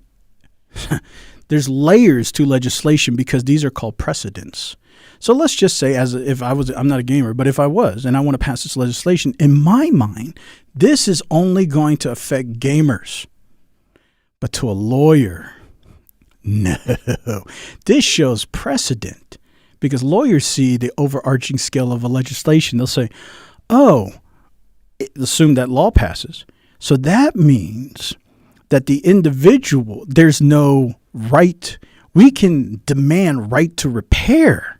So now this goes over to John Deere. This goes over to Apple. This goes over to individual owning rights. While the gamer may only think, I just want my game. But a lawyer sees, we got all kinds of precedents here. So refining something means I'll take your idea, but I also need to think about how I can apply this on a larger scale. So refining is very important. But it dilutes it. But you have no choice when the law has to be applied to everybody, not just a little group. And so that was part of Madison's concern, is that extreme ideas may be good for local people. Like if you're just a local community, local city, and that's what you want to do. But if you want to make the whole nation do something, it has to be refined because it has too many consequences, or lawyers can use as precedents. Yeah. Is that one of the reasons why the original founding fathers wanted to have states to have control for most things? Well, there was an argument between the two, those who were fighting for states and more for federal control. But yeah, ultimately, yes. Ultimately, that's the argument. It's like, if we have Big Daddy over here saying everything, why are we even having states? What is this? And now they're afraid it's going to become like the British again. It's just going to be a monarchy. Well, it could be United Kingdoms instead of United States. Or Like the these could European all Union. be like a bunch of little kingdoms. Yeah, but ultimately, if King whoever says X, nobody's sovereign. No, he can't say because he's outside of his realm. So then how do you fix this? Well, we conquer his realm with our realm. No, you create 3 judicial powers, and the real king is this piece of paper called the Constitution, which are executive restrictions saying this paper is actually going to be the daddy of the government. And this paper actually says what the government can't do. So this is actually preventing a human from being king. Now you have this piece of paper that's supposed to be the real police of the king. So the 7 I like kingdoms signed Holly's it. solution better. Yeah, the 7 kingdoms sign that piece of paper, and then everybody plays nice. Right, that's what you would think. But look at today, when people don't follow the executive, judicial, and legislative operations. They just start either doing whatever. But that's why I'm saying I don't know if the iteration of the Constitution as it is today can literally remain. Because I don't know if those safety barriers that Madison was thinking about can still be applicable anymore. Hey, host, guess who just joined? Oh, Mr. Balzania. Welcome back, Mr. Balzania. He said, dang, just seeing this. Hope you guys are doing well. We are doing as well as wishing well. Yeah, As it's well all as would good. be expected. Mm-hmm. Thank you for asking, for stating, whatever. Well, what do you guys think? You guys think the Constitution still has hope? As long as people believe in it. Well, it doesn't matter if we believe. We might believe it, but what really matters is that does the government still going to function Well, in that manner? it's an interesting point. I mean, like colleague just said, if the people still believe in it, well, if enough people believe in it and they try to change it, isn't that when you have an actual revolution? Well, we have the ability to make modifications now. They're called amendments. But it doesn't seem to be good What enough if for they do people. away with it, though? Right. Well, if they do away with it, you're going to have to come up with something new. Because the government has been shoving their trans religion down everybody's throats. So they Go to trans religion. I know, that's what I'm saying. They've been doing it. They're not going to let Mormons do that, but they're going to let their little Latter-day Saints do it. And I just think it's awfully ironic. And it's everything against the Constitution, but the government's going to say, well, we're going to do it anyway. We're going to do it anyway. And, it's actually hurting people. It's killing people, women and children and men and everybody involved. And people are taking stall walls off the bathrooms. Well, and it's they're not fixing it either. I mean, yeah, Trump is playing and dilly-dallying and stuff. He's like, oh, yeah, well, we'll delete the DEI or whatever. But it didn't really fix anything. You still have all these commercials and movies with all these agendas. And, yeah, things are slightly changing. Like, I think Disney actually made another Disney, or they're getting ready to make a Disney movie, and it's actually going to look like it's that Rapunzel movie, Tangled, but they're going to make a real life version, and they're not going to use Asians, they're not going to use African Americans, they're not going to use Ethiopians or anybody, Mexicans. They're actually going to use 2 white people, just like in the story. Well, are you against that? No, I think it seems like Disney is not being racist anymore, which is I think is good. I think like Ted said a while back, there's one race. Human. Yeah. Yeah.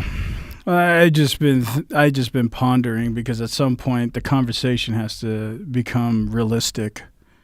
I think, the Constitution and its function and the republic that we have is an excellent system. I just don't know how to get around that without. Of course, we can fake it. We can fake it all day. But how to legitimize? Because Madison's objective was to have something organic, and it has been for the most part.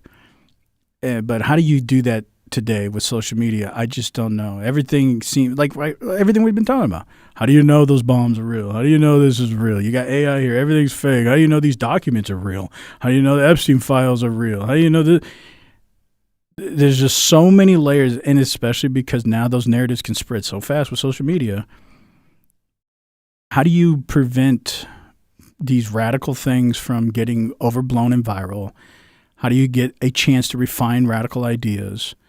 How does any of this happen to have good culture, good conversation, talk about it, define what's best for all of America as much as possible? I just don't see it with social media. Well, they could literally add things in or take things out of the Constitution, and nobody would know. And the people that do know and do have documents on their computers saved, those are going to be the people who look like they're doctoring the document. So the government's going to be like, look, this is the real Constitution. We have it in our showcase over here. You could check it for yourself. But that's going to be altered too. They're just going to have another copy. Nobody's going to be able to touch it or examine whether it's legitimate or not, of course. So they're just going to replace with a different copy that looks doctored. And people do that too.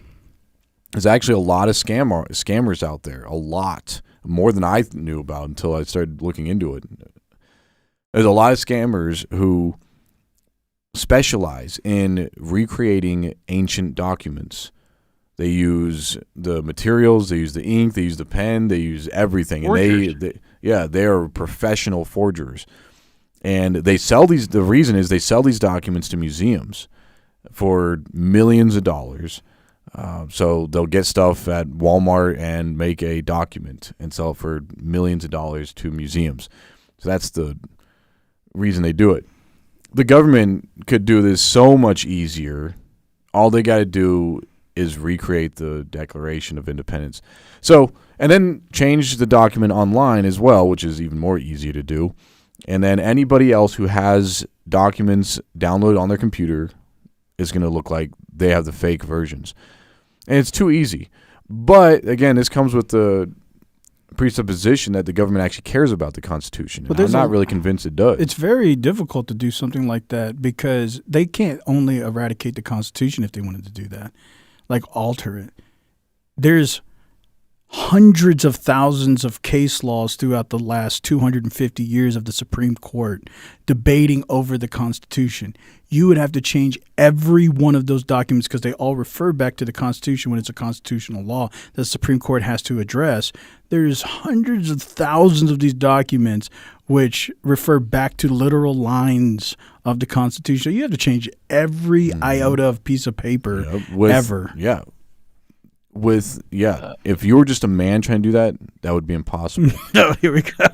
With AI, nothing is impossible. Right. AI can go into the Wayback Machine. It can go way back into the Wayback Machine and actually alter everything. But a lot of people nowadays, like the hardcore constitutionalists, they pass out the Constitution and the Declaration of Independence like little Bible tracts. Mm-hmm. So, and the government's going to tell you they altered it. No, I'm saying they've been around. Like some of those been around for like 40 years, 30 years, 20 years. And people have been passing. Cares? Yeah, I'm saying, but it's obvious. Like this thing's been around forever, and we got hundreds. There's probably millions of these little booklets. Yeah, I've used those things as my placemat. Have you? Yeah. Well, I mean, if you take a step further, though, what if you literally someone says, "I want my placemat"? Sorry, go ahead. No. What if you have a case where they're not going to try to change it and they're not going to try to fool anyone. They're just throwing it out. It's like, listen, we're done. And the problem is whoever controls the military has the power. So if the military decides to side with whoever's saying we're getting rid of the Constitution and they mobilize the military, then, either we're done or, because we're under martial law or there's a revolution. And I don't think they're going to allow that. Like Tom's talked about before, the objective might be AI government, right? Yeah. And who else could create a new constitution better than AI? And so if the objective is to create an AI government, eventually all of these could just be precedents to say our system has failed. It was great for 250 years, but now it can't function anyway in its current iteration. We can't devise of a way to solve this, but AI has. And this is actually what Sam Altman said verbatim. We played this clip. He says, what if Maybe one day, one day, we just don't have the answers and we have to say, hey, ChatGPT, you take control. You give us the answers because we don't have it. And AI can create a constitution, and then they'll utilize robots, drones, autonomous systems to enforce their new structure. And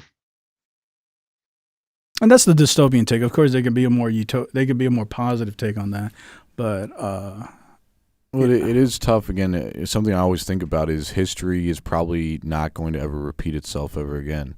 It's not going to rhyme either because of like what you're saying, this age of internet and these latter days, we're experiencing this something that the human race has never seen before, ever in all of history. History used to repeat itself, but now it's not. Like we've never been able to in history to communicate to China with a phone call.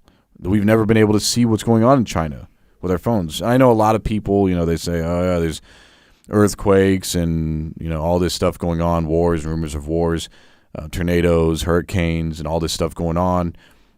Now, they think it just started happening yesterday when, again, you read ancient literature and these things have always happened. Wars, rumors of wars, earthquakes, tornadoes, massive earthquakes too. All these things have happened literally since the beginning. It's just that we're aware of it now. I'm aware of it just because I read a lot of ancient literature, but people that don't do that, they have other hobbies, they're just seeing this for the first time, like, wow, there's an earthquake over there, there's an earthquake over there, oh, there's wars over there, there's rumors of wars over here. It's like, wow, this is all new. And it's like, yeah, it's new to you because you just learned about this. Anyway, and it's nowhere other time in history. Now, that is one thing that's new.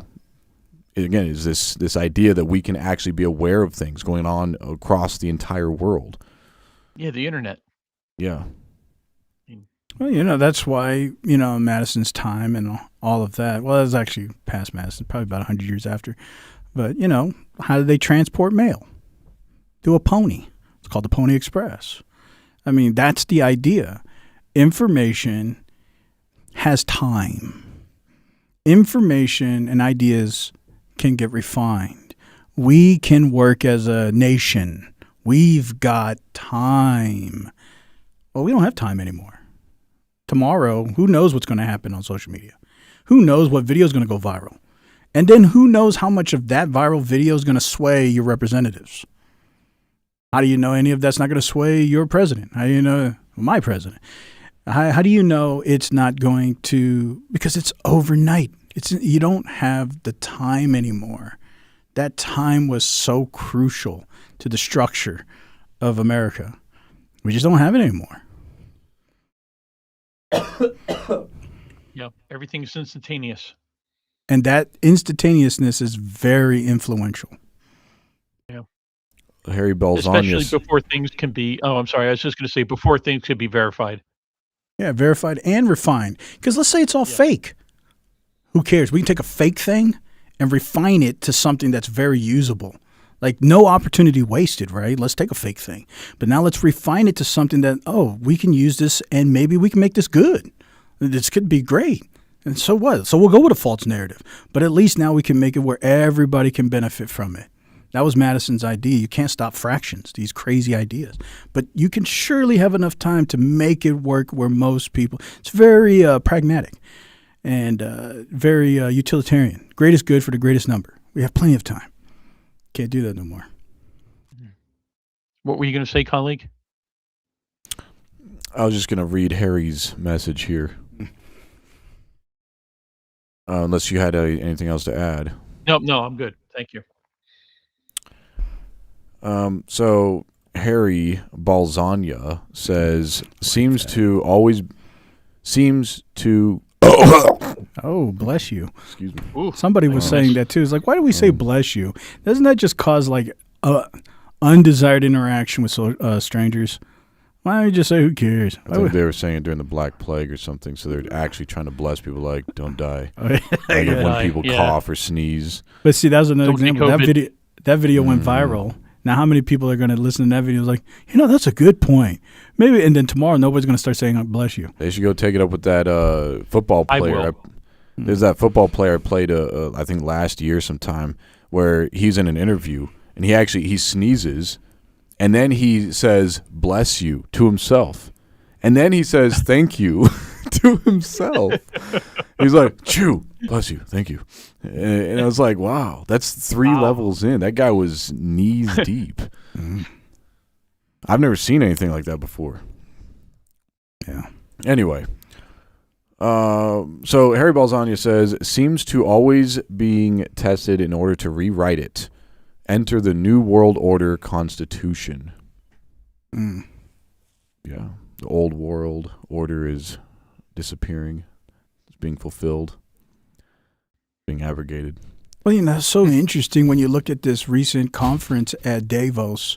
They all were saying it. Rubos was saying it. Who's Rugelos? Rubio. Oh, right. Yeah, that guy. Yeah. Man, I got so much data. It's all getting all mishmash. Legolas is saying it over there. Yeah. Tyrannosaurus Rex. Aragorn. Yeah.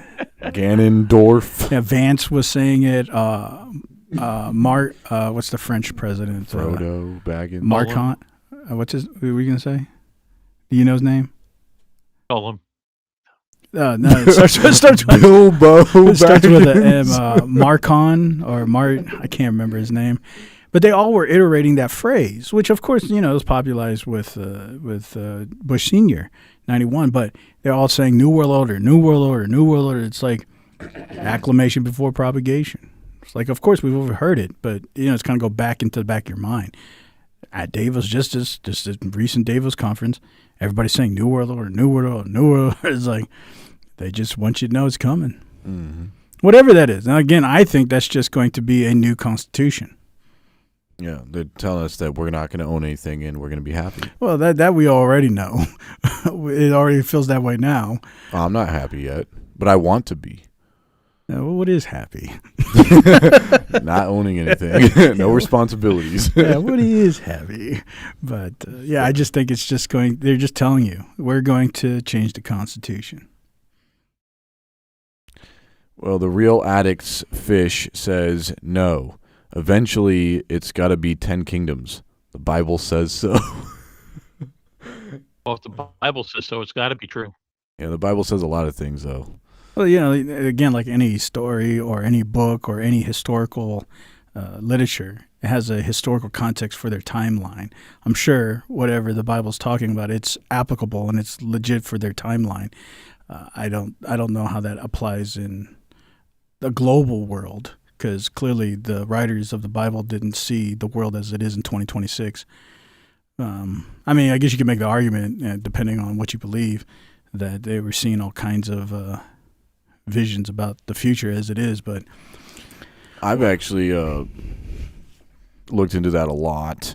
I would say that the 10 kingdoms was probably Parthia, possibly even the Decapolis. If you guys are well versed in your New Testaments, you can you'll find the word Decapolis. Yeah, Deca meaning 10, right. Polis meaning cities. right, In Greek, that's the term, Decapolis, Decapolis. Jesus actually heals people from Decapolis. So it's mentioned a few times, the 10 cities who had 10 rulers over each of those cities. And interestingly enough, that same Decapolis, which kind of hugs the outer part of Israel, at least it did in that time anyway, outside of the Jordan, it was on the other side of the Jordan River. And I don't know if they can, I'm over here. It's on the other side of the Jordan River. And they were part of the Syrian empire that was used to destroy Israel. Like, seemingly what this Revelation book was talking about. So those 10 kingdoms destroyed Israel. They were used, and Decapolis was actually the military campsite for Syria. So it was a perfect little setup for those kings from the east to come and attack them. Not only that, again, Parthia is another option that scholars have posed because of their 10 kings, and they were also possibly used to destroy Israel in that time. But again, that's transporting back into that time. And if we transport back into this time, there's a lot more than 10 cities out there. you have to. No, it just went away. What? The message just deleted right before my eyes. Or no, hold on. No, it didn't. My thing just refreshed. Anyway. Yeah. Only thing I was going to say is what I talked about earlier, which is when you start projecting what's supposed to be within its historical landscape into a materialized or a present time landscape, anything, what happens is that every generation does that. So what were the people in the 11th century thinking about these 10 kingdoms? What were the people in the 6th century thinking? What were the people in the 15th century thinking? And what are people going to think in the 25th century?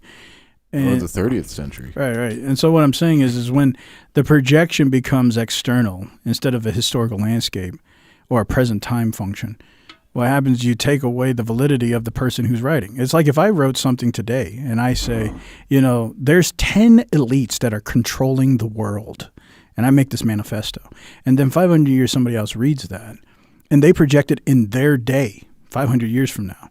They're going to apply those 10 elites because that's arbitrary. It's just like if I said 10 kingdoms. If I said 10 elites, they're going to project it 500 years from now, the 10 ruling powers of their people, and they're going to say, oh, see, there's a Nostradamus. See, Host was Nostradamus.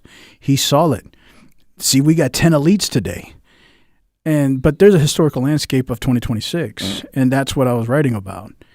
And so there's a context of historical landscapes and then projective landscapes, and I think that's important.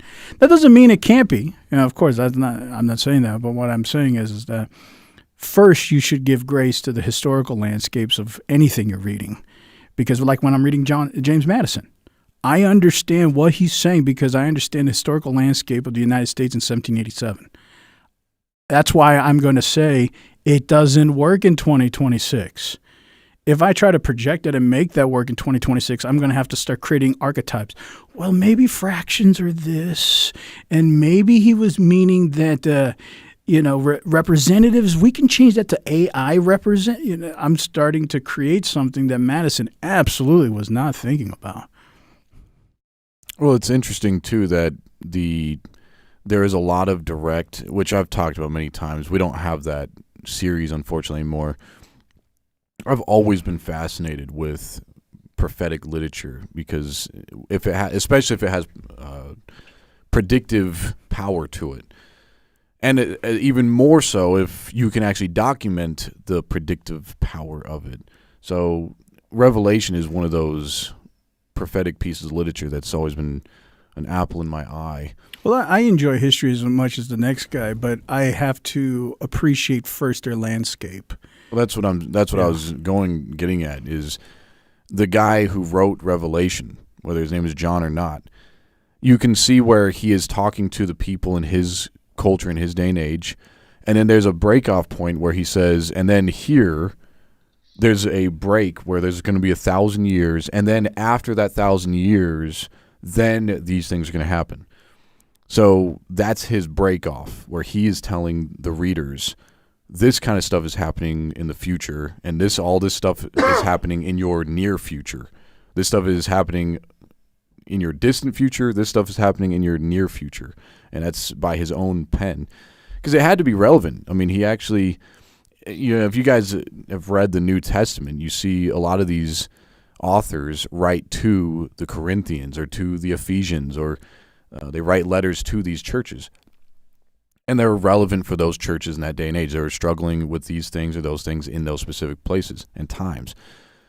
Maybe we're struggling, I guess, as a culture with those same things today, but that's not, 20,000 or 2,000 years in the future is not what was on the Paul's mind or, Barnabas's mind or whatever. They were writing to real people that they were actually friends with in those churches. Same thing with this guy, John, if we can say his name was John. He writes to these 7 churches. Right there at the beginning of his book, he says this is to these 7 churches. So it has to, whatever he's saying has to be relevant to those people there.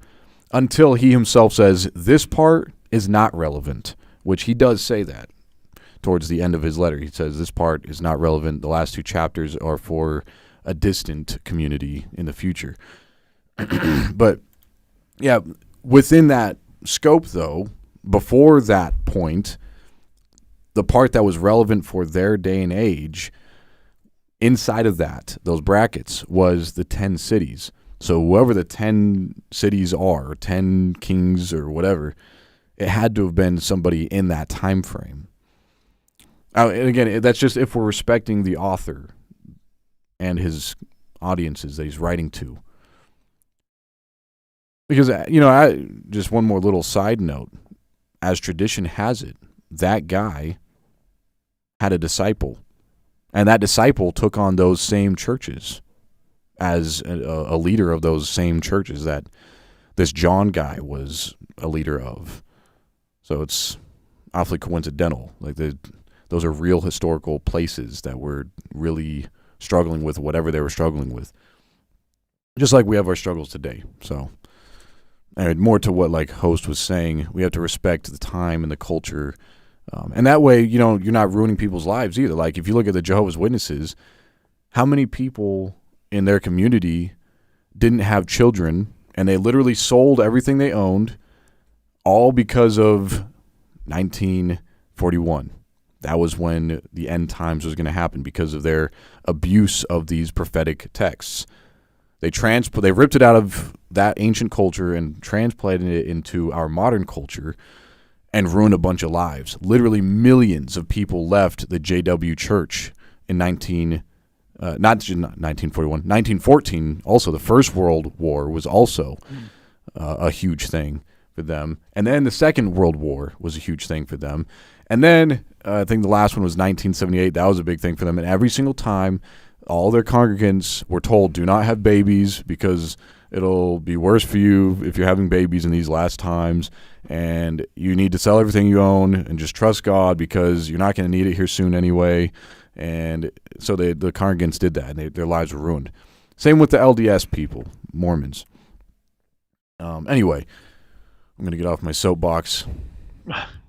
Be careful getting down. You don't want to break a hip. I'll try. Well, I always think it's good for people to contextualize literature because there's so much of it.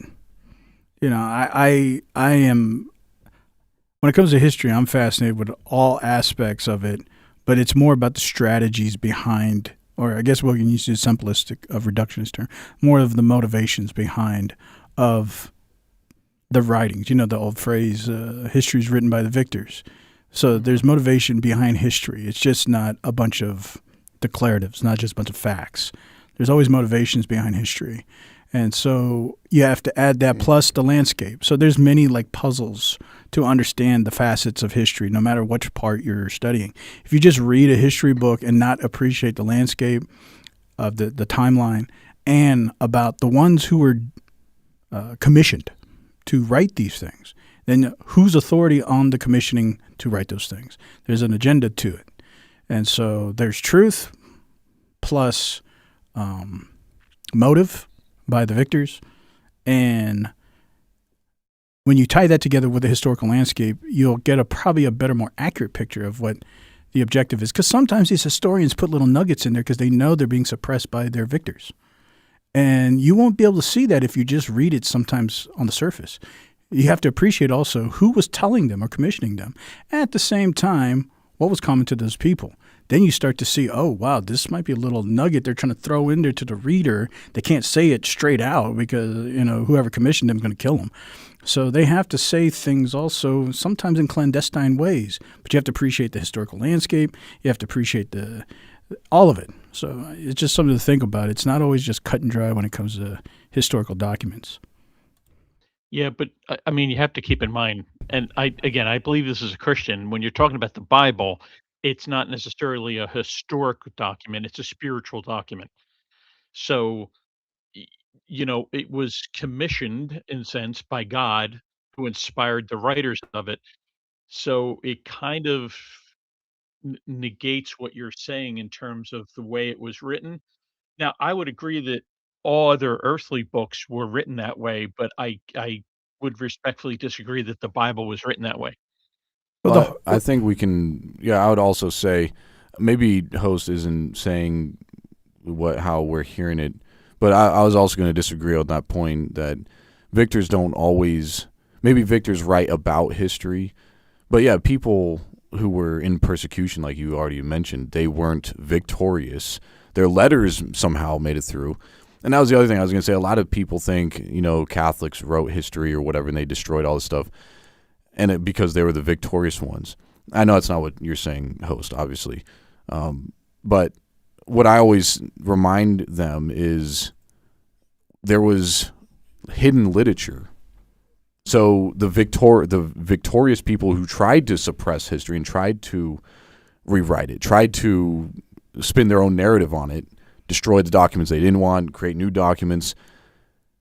We can fact check them because they didn't get all the documents. There was actually caves and mines that have been found with other literature that were uncontrolled, that date back to the BC era. So the victors didn't always, maybe the victors tried to write it, but they failed.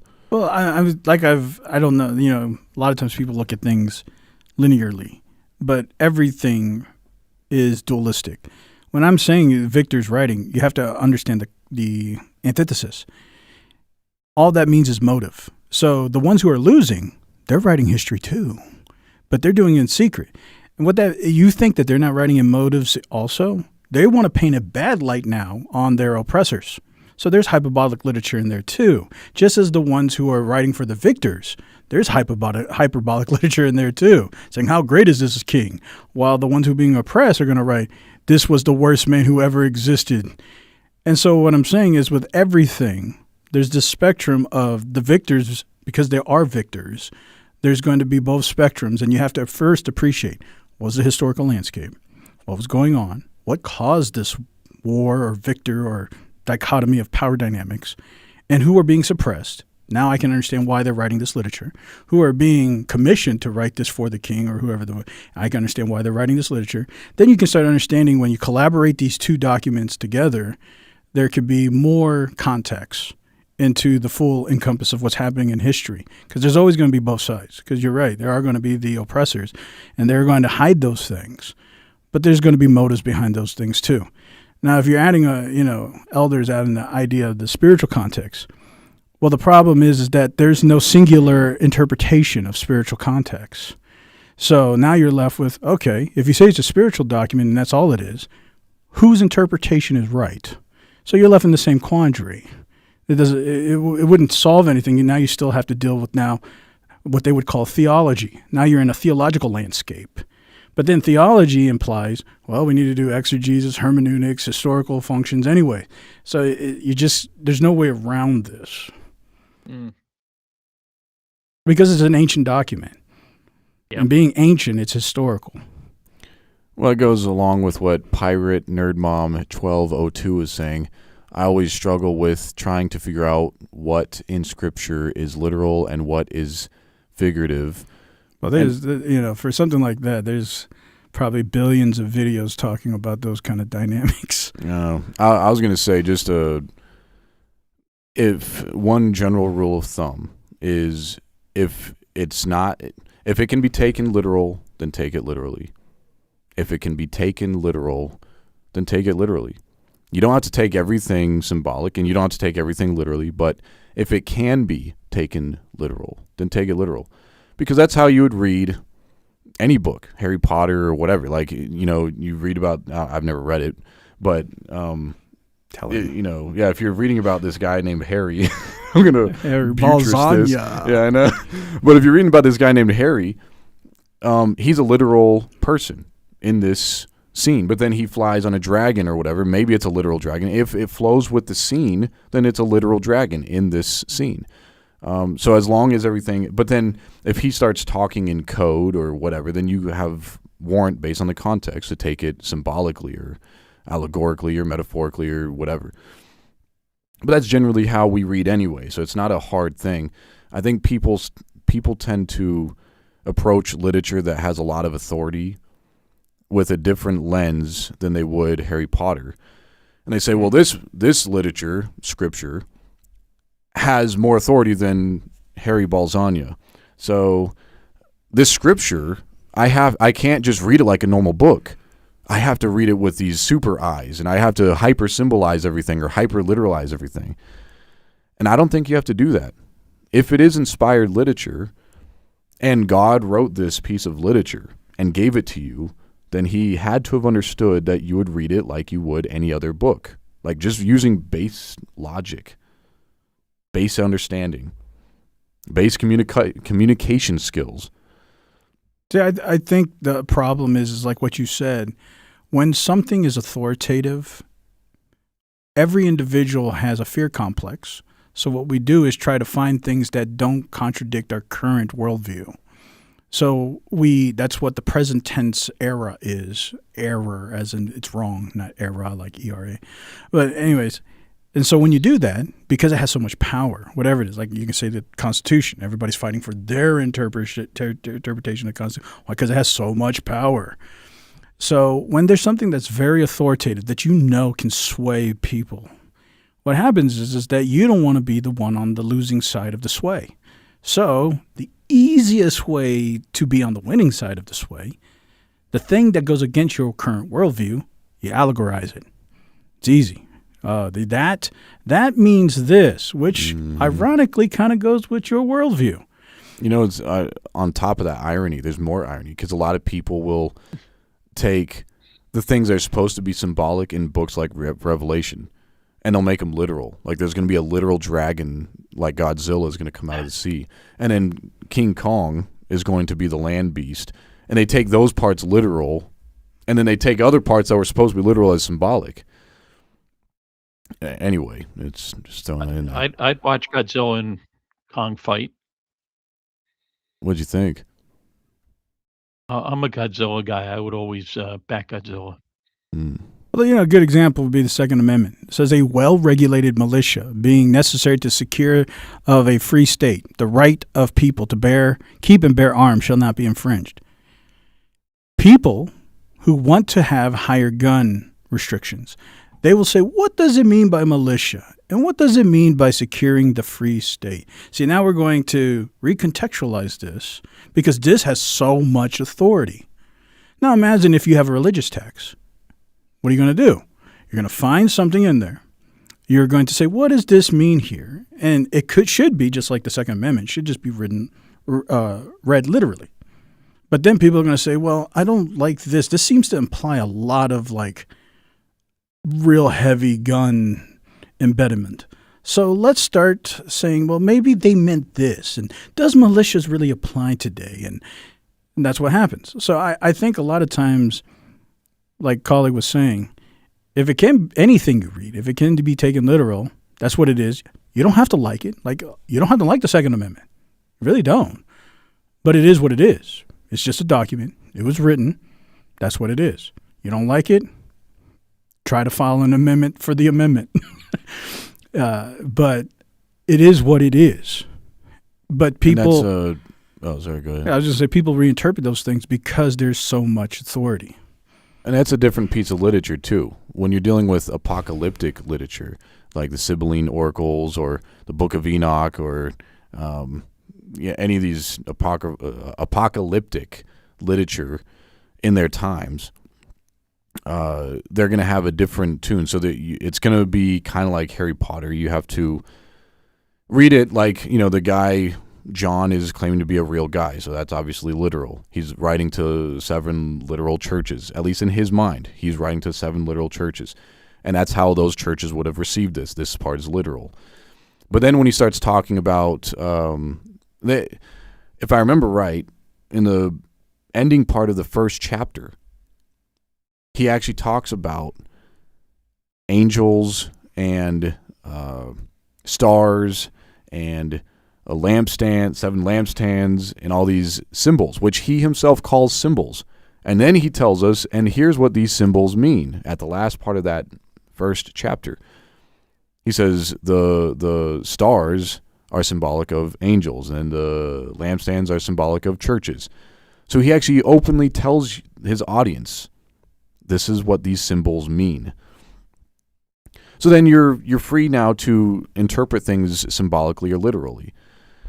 And you're just going to have to use judgment. Obviously, this isn't a course on history, so we're not going to go into all that. But I just think it's a fair assessment for people to realize. Anytime you read ancient literature, and Constitution is that just as much as the Bible is, one may have a more important perspective on you based on your belief. But any ancient literature, you have to respect it in multiple facets. If not, then you're going to fall into that present tense fallacy. I have a worldview today, and you're going to project that onto these ancient documents, and then you're going to try to make those ancient documents say what you believe because you don't want to be wrong because these ancient documents have so much authority. And that's the one thing you have to remember. You don't want to do that. You don't want to project because most of the time your projection's wrong. They were living in a different time, like with James Madison, 1780. And they had different things going on, and your projection probably isn't compatible. Yeah, like fair enough. One more thing I'll just add to, if you can find it in history, the literal things that the guy was talking about, then those are probably historical as well. But for the people that aren't well versed in that ancient history and culture, then again, if it can be taken literally, then take it literally. But if somebody really cared, there's so many not any, but most timelines in history, there's a bunch of books that will start to tell you about the culture, about what's going on. You want to learn about the 1st century, 2nd century, 3rd century, 6th, 1780.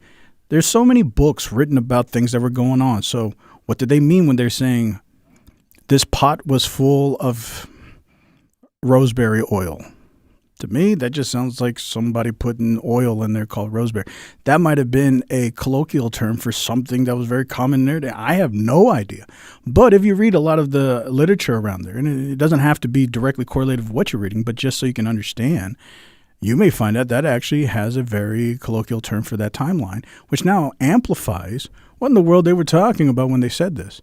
So if you really want to know, yeah, it probably will. You'll probably have to do a little bit more historical landscape research. But yeah, for the simple part, I would agree with colleague. Things that can be taken, like they said, he walked across the road to go talk to this guy. He probably walked across the road to go talk to that guy. You don't have to say, well, does that mean that there was a special road? Yeah, I actually... That one must cross, yes. Right. Yeah. I can actually show every symbol in that book of Revelation and its historical relevance. It's not hard to do, but it can be done. If you want to know what these symbols mean, you can actually know what they meant to this guy named John and to the people he was writing to. It's not, I won't say it's simple, I guess, but it can be done. You can know what in the world he was talking about. And maybe you won't like what he was talking about, but again, you'd have to cross that road when you get there. And that's what people have to realize. You really want to know about that thing, you just got to study that timeline, whatever the point of history is.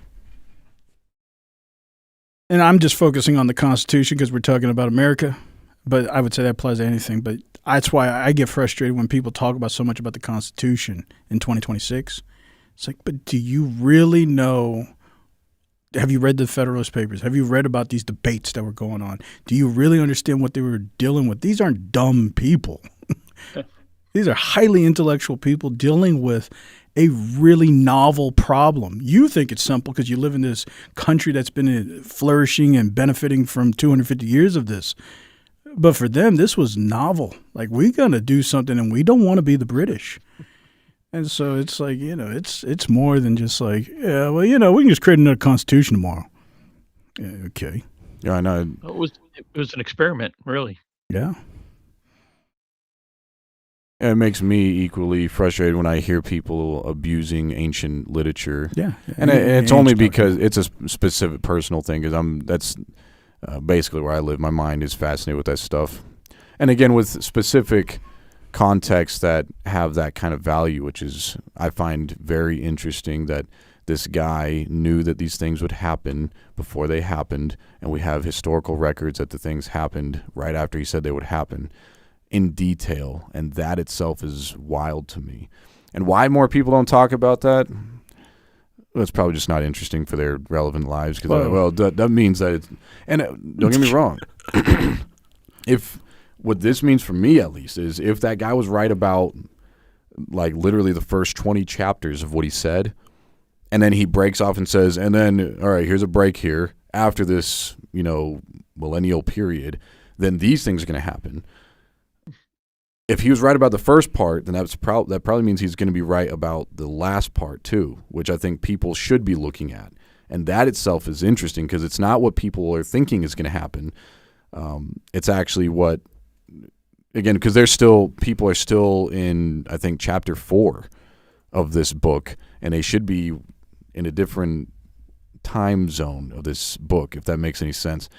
But nobody's talking about that, so I'm like, that's cool. I guess we're going to find out if what he was saying was true all the way. If he was right for the first 20 chapters, and it's only 22 chapters. So that's like 90% or so, 80%, something like that. That's a pretty good track record. Well, like I was saying earlier, I think it's just because people don't want to be on the wrong side of their worldview. And when something goes against your worldview, you only have two choices.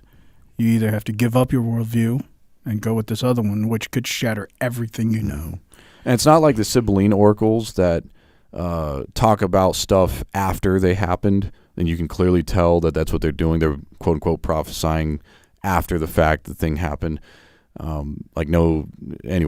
Or Nostradamus, who makes these generic claims that it could be interpreted as anything. It's like, that's kind of cheap, but people like it. Well, we got about 8 more minutes. Any more interesting Let me just read the comments real Propositions. quick. Yeah, go ahead. Some of them are actually pretty funny. Go ahead. Bill Dank actually responds. Iron Man. Did you have anything you want to say, Elder? No, please read the comments, please. Okay. Real Addicts Fish. No, I already read that. Okay. Iron Man says behind on the chat here, but if Tom and I were on an island together, there would be one mother something left in about 5 minutes. So I guess there'd be one mother left in 5 minutes. So I'm assuming it's Bill, Tom, and then their moms, their mothers. I think you're getting too deep. Maybe. I think you guys would have a great conversation. We would love to see it. Yeah, I'm glad you guys can last 5 minutes. You guys are more than welcome to come on here and demonstrate that conversation. Yeah, I'd like to see how long you guys last. Yeah, well, it lasts 5 minutes on this island. You probably wouldn't even last a minute on Epstein's Island. I heard fine. that place was fun. I don't think any of us would. Yeah. Then Iron Man says, just be glad you guys don't have to work for a living. It's tough out here. Yeah, I know. Yeah. Keep that to a minimum.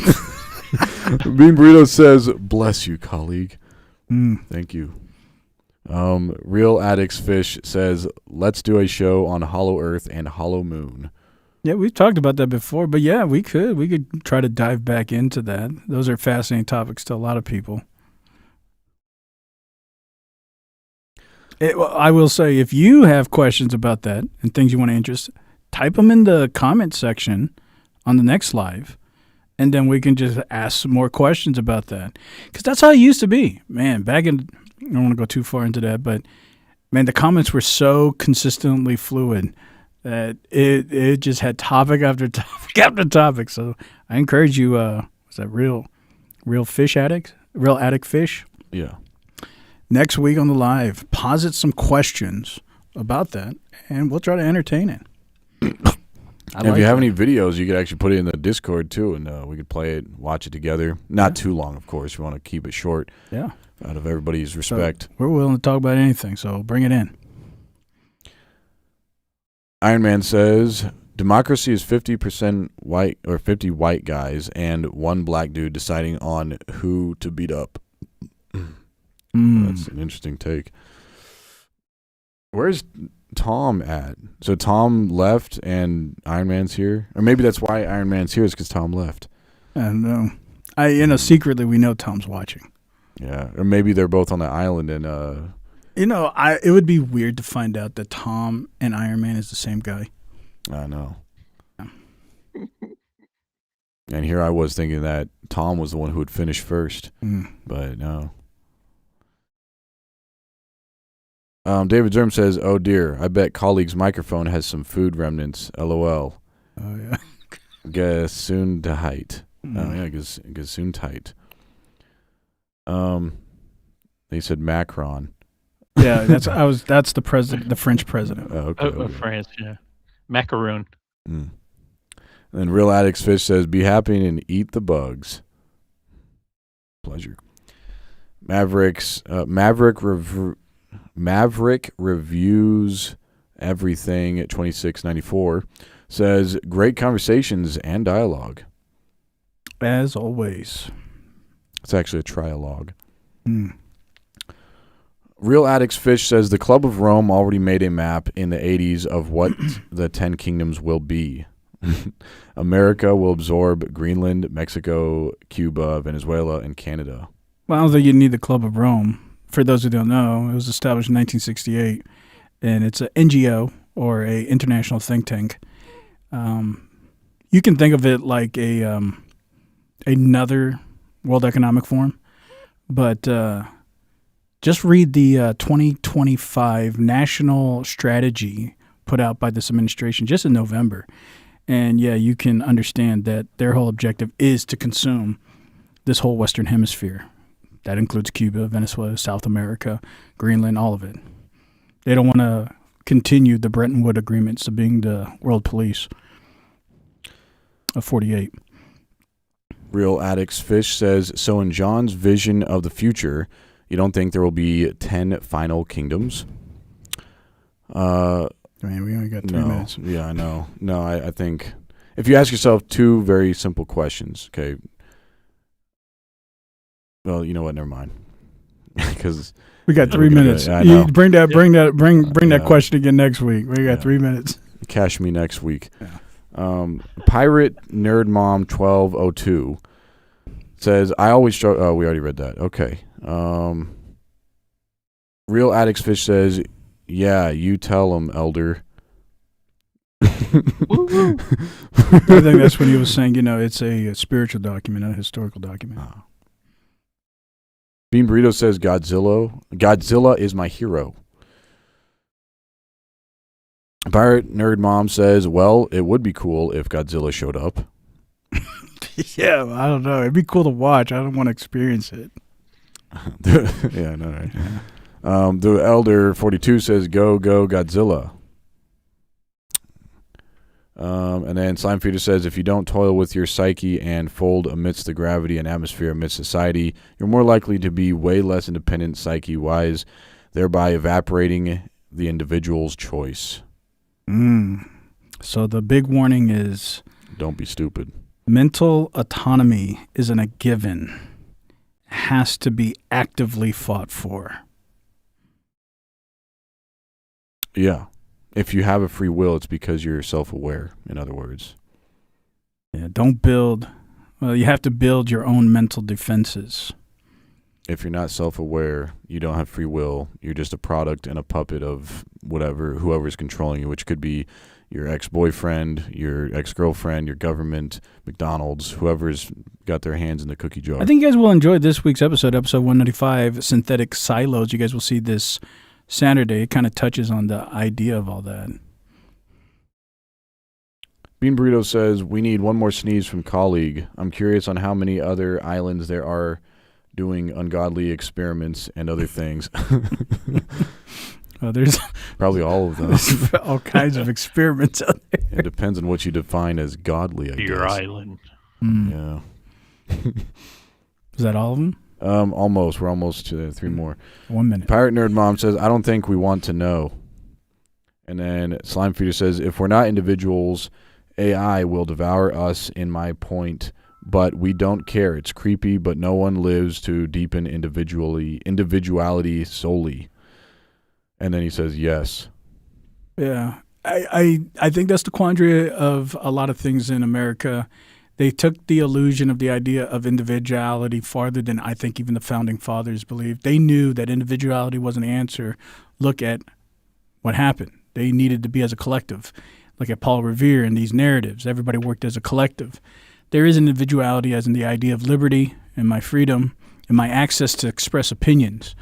But we have to be collective as a society. And I think that's why Madison wrote that. There's an importance to have refinement so that all Americans can benefit. We don't want little individual fractions controlling. We don't want pure democracy. We don't want the mob rule. Majority says something, so the rest of you 49%, trash it. We don't want that. We want as much as we can so that everybody can receive the benefits as much as possible. At least that was the ambition of the founding fathers. Well, anyways, that's all the time we got. And we see Elder's cat there. Yeah, Luna has joined us. Yeah. Well, I appreciate all you guys. All of you that have joined in. The new person that I haven't seen before, Pirate Nerd Mom 1202. I appreciate you chiming in. Hopefully we'll see you next week as well. And also Real Addicts Fish. Bring up your questions next week about Hollow Earth or whatever else, and we'll try to address that. And all of you guys, please, it's so easy and fluid for you guys as once upon a time. Just throwing those questions. Keep, when I'm saying anything on your mind, just write it in the comments, and we will. It's so easy. It makes our life easy. You want to talk about that? Sure, let's talk about that for the next 10 minutes. That's fine. So please, you have questions, you have thoughts, it doesn't matter how crazy it is, throw it in there, and we will talk about it. I'm sure it'll help Elder also share some of his really elaborate thoughts too. So he's playing this game. He's trying to elude this fact that he's this stoic individual back here petting his cat. But really, there's a lot that he's waiting to unleash. Indeed. Yeah. Yeah, it looks like the Godfather right now. That or some Bond villain. Yeah. Anyways, I appreciate you guys as always. Tune in this Saturday. I'm sure you guys will enjoy it. Episode 195, Synthetic Silo. And leave comments as always. Subscribe, share the videos that help us as always. And until next time, that fine gentleman right there, that's colleague, that's elder, and I'm host. Until next time, this has been the Matrix Network. We're out of here. But we'll be back. If I can turn this off.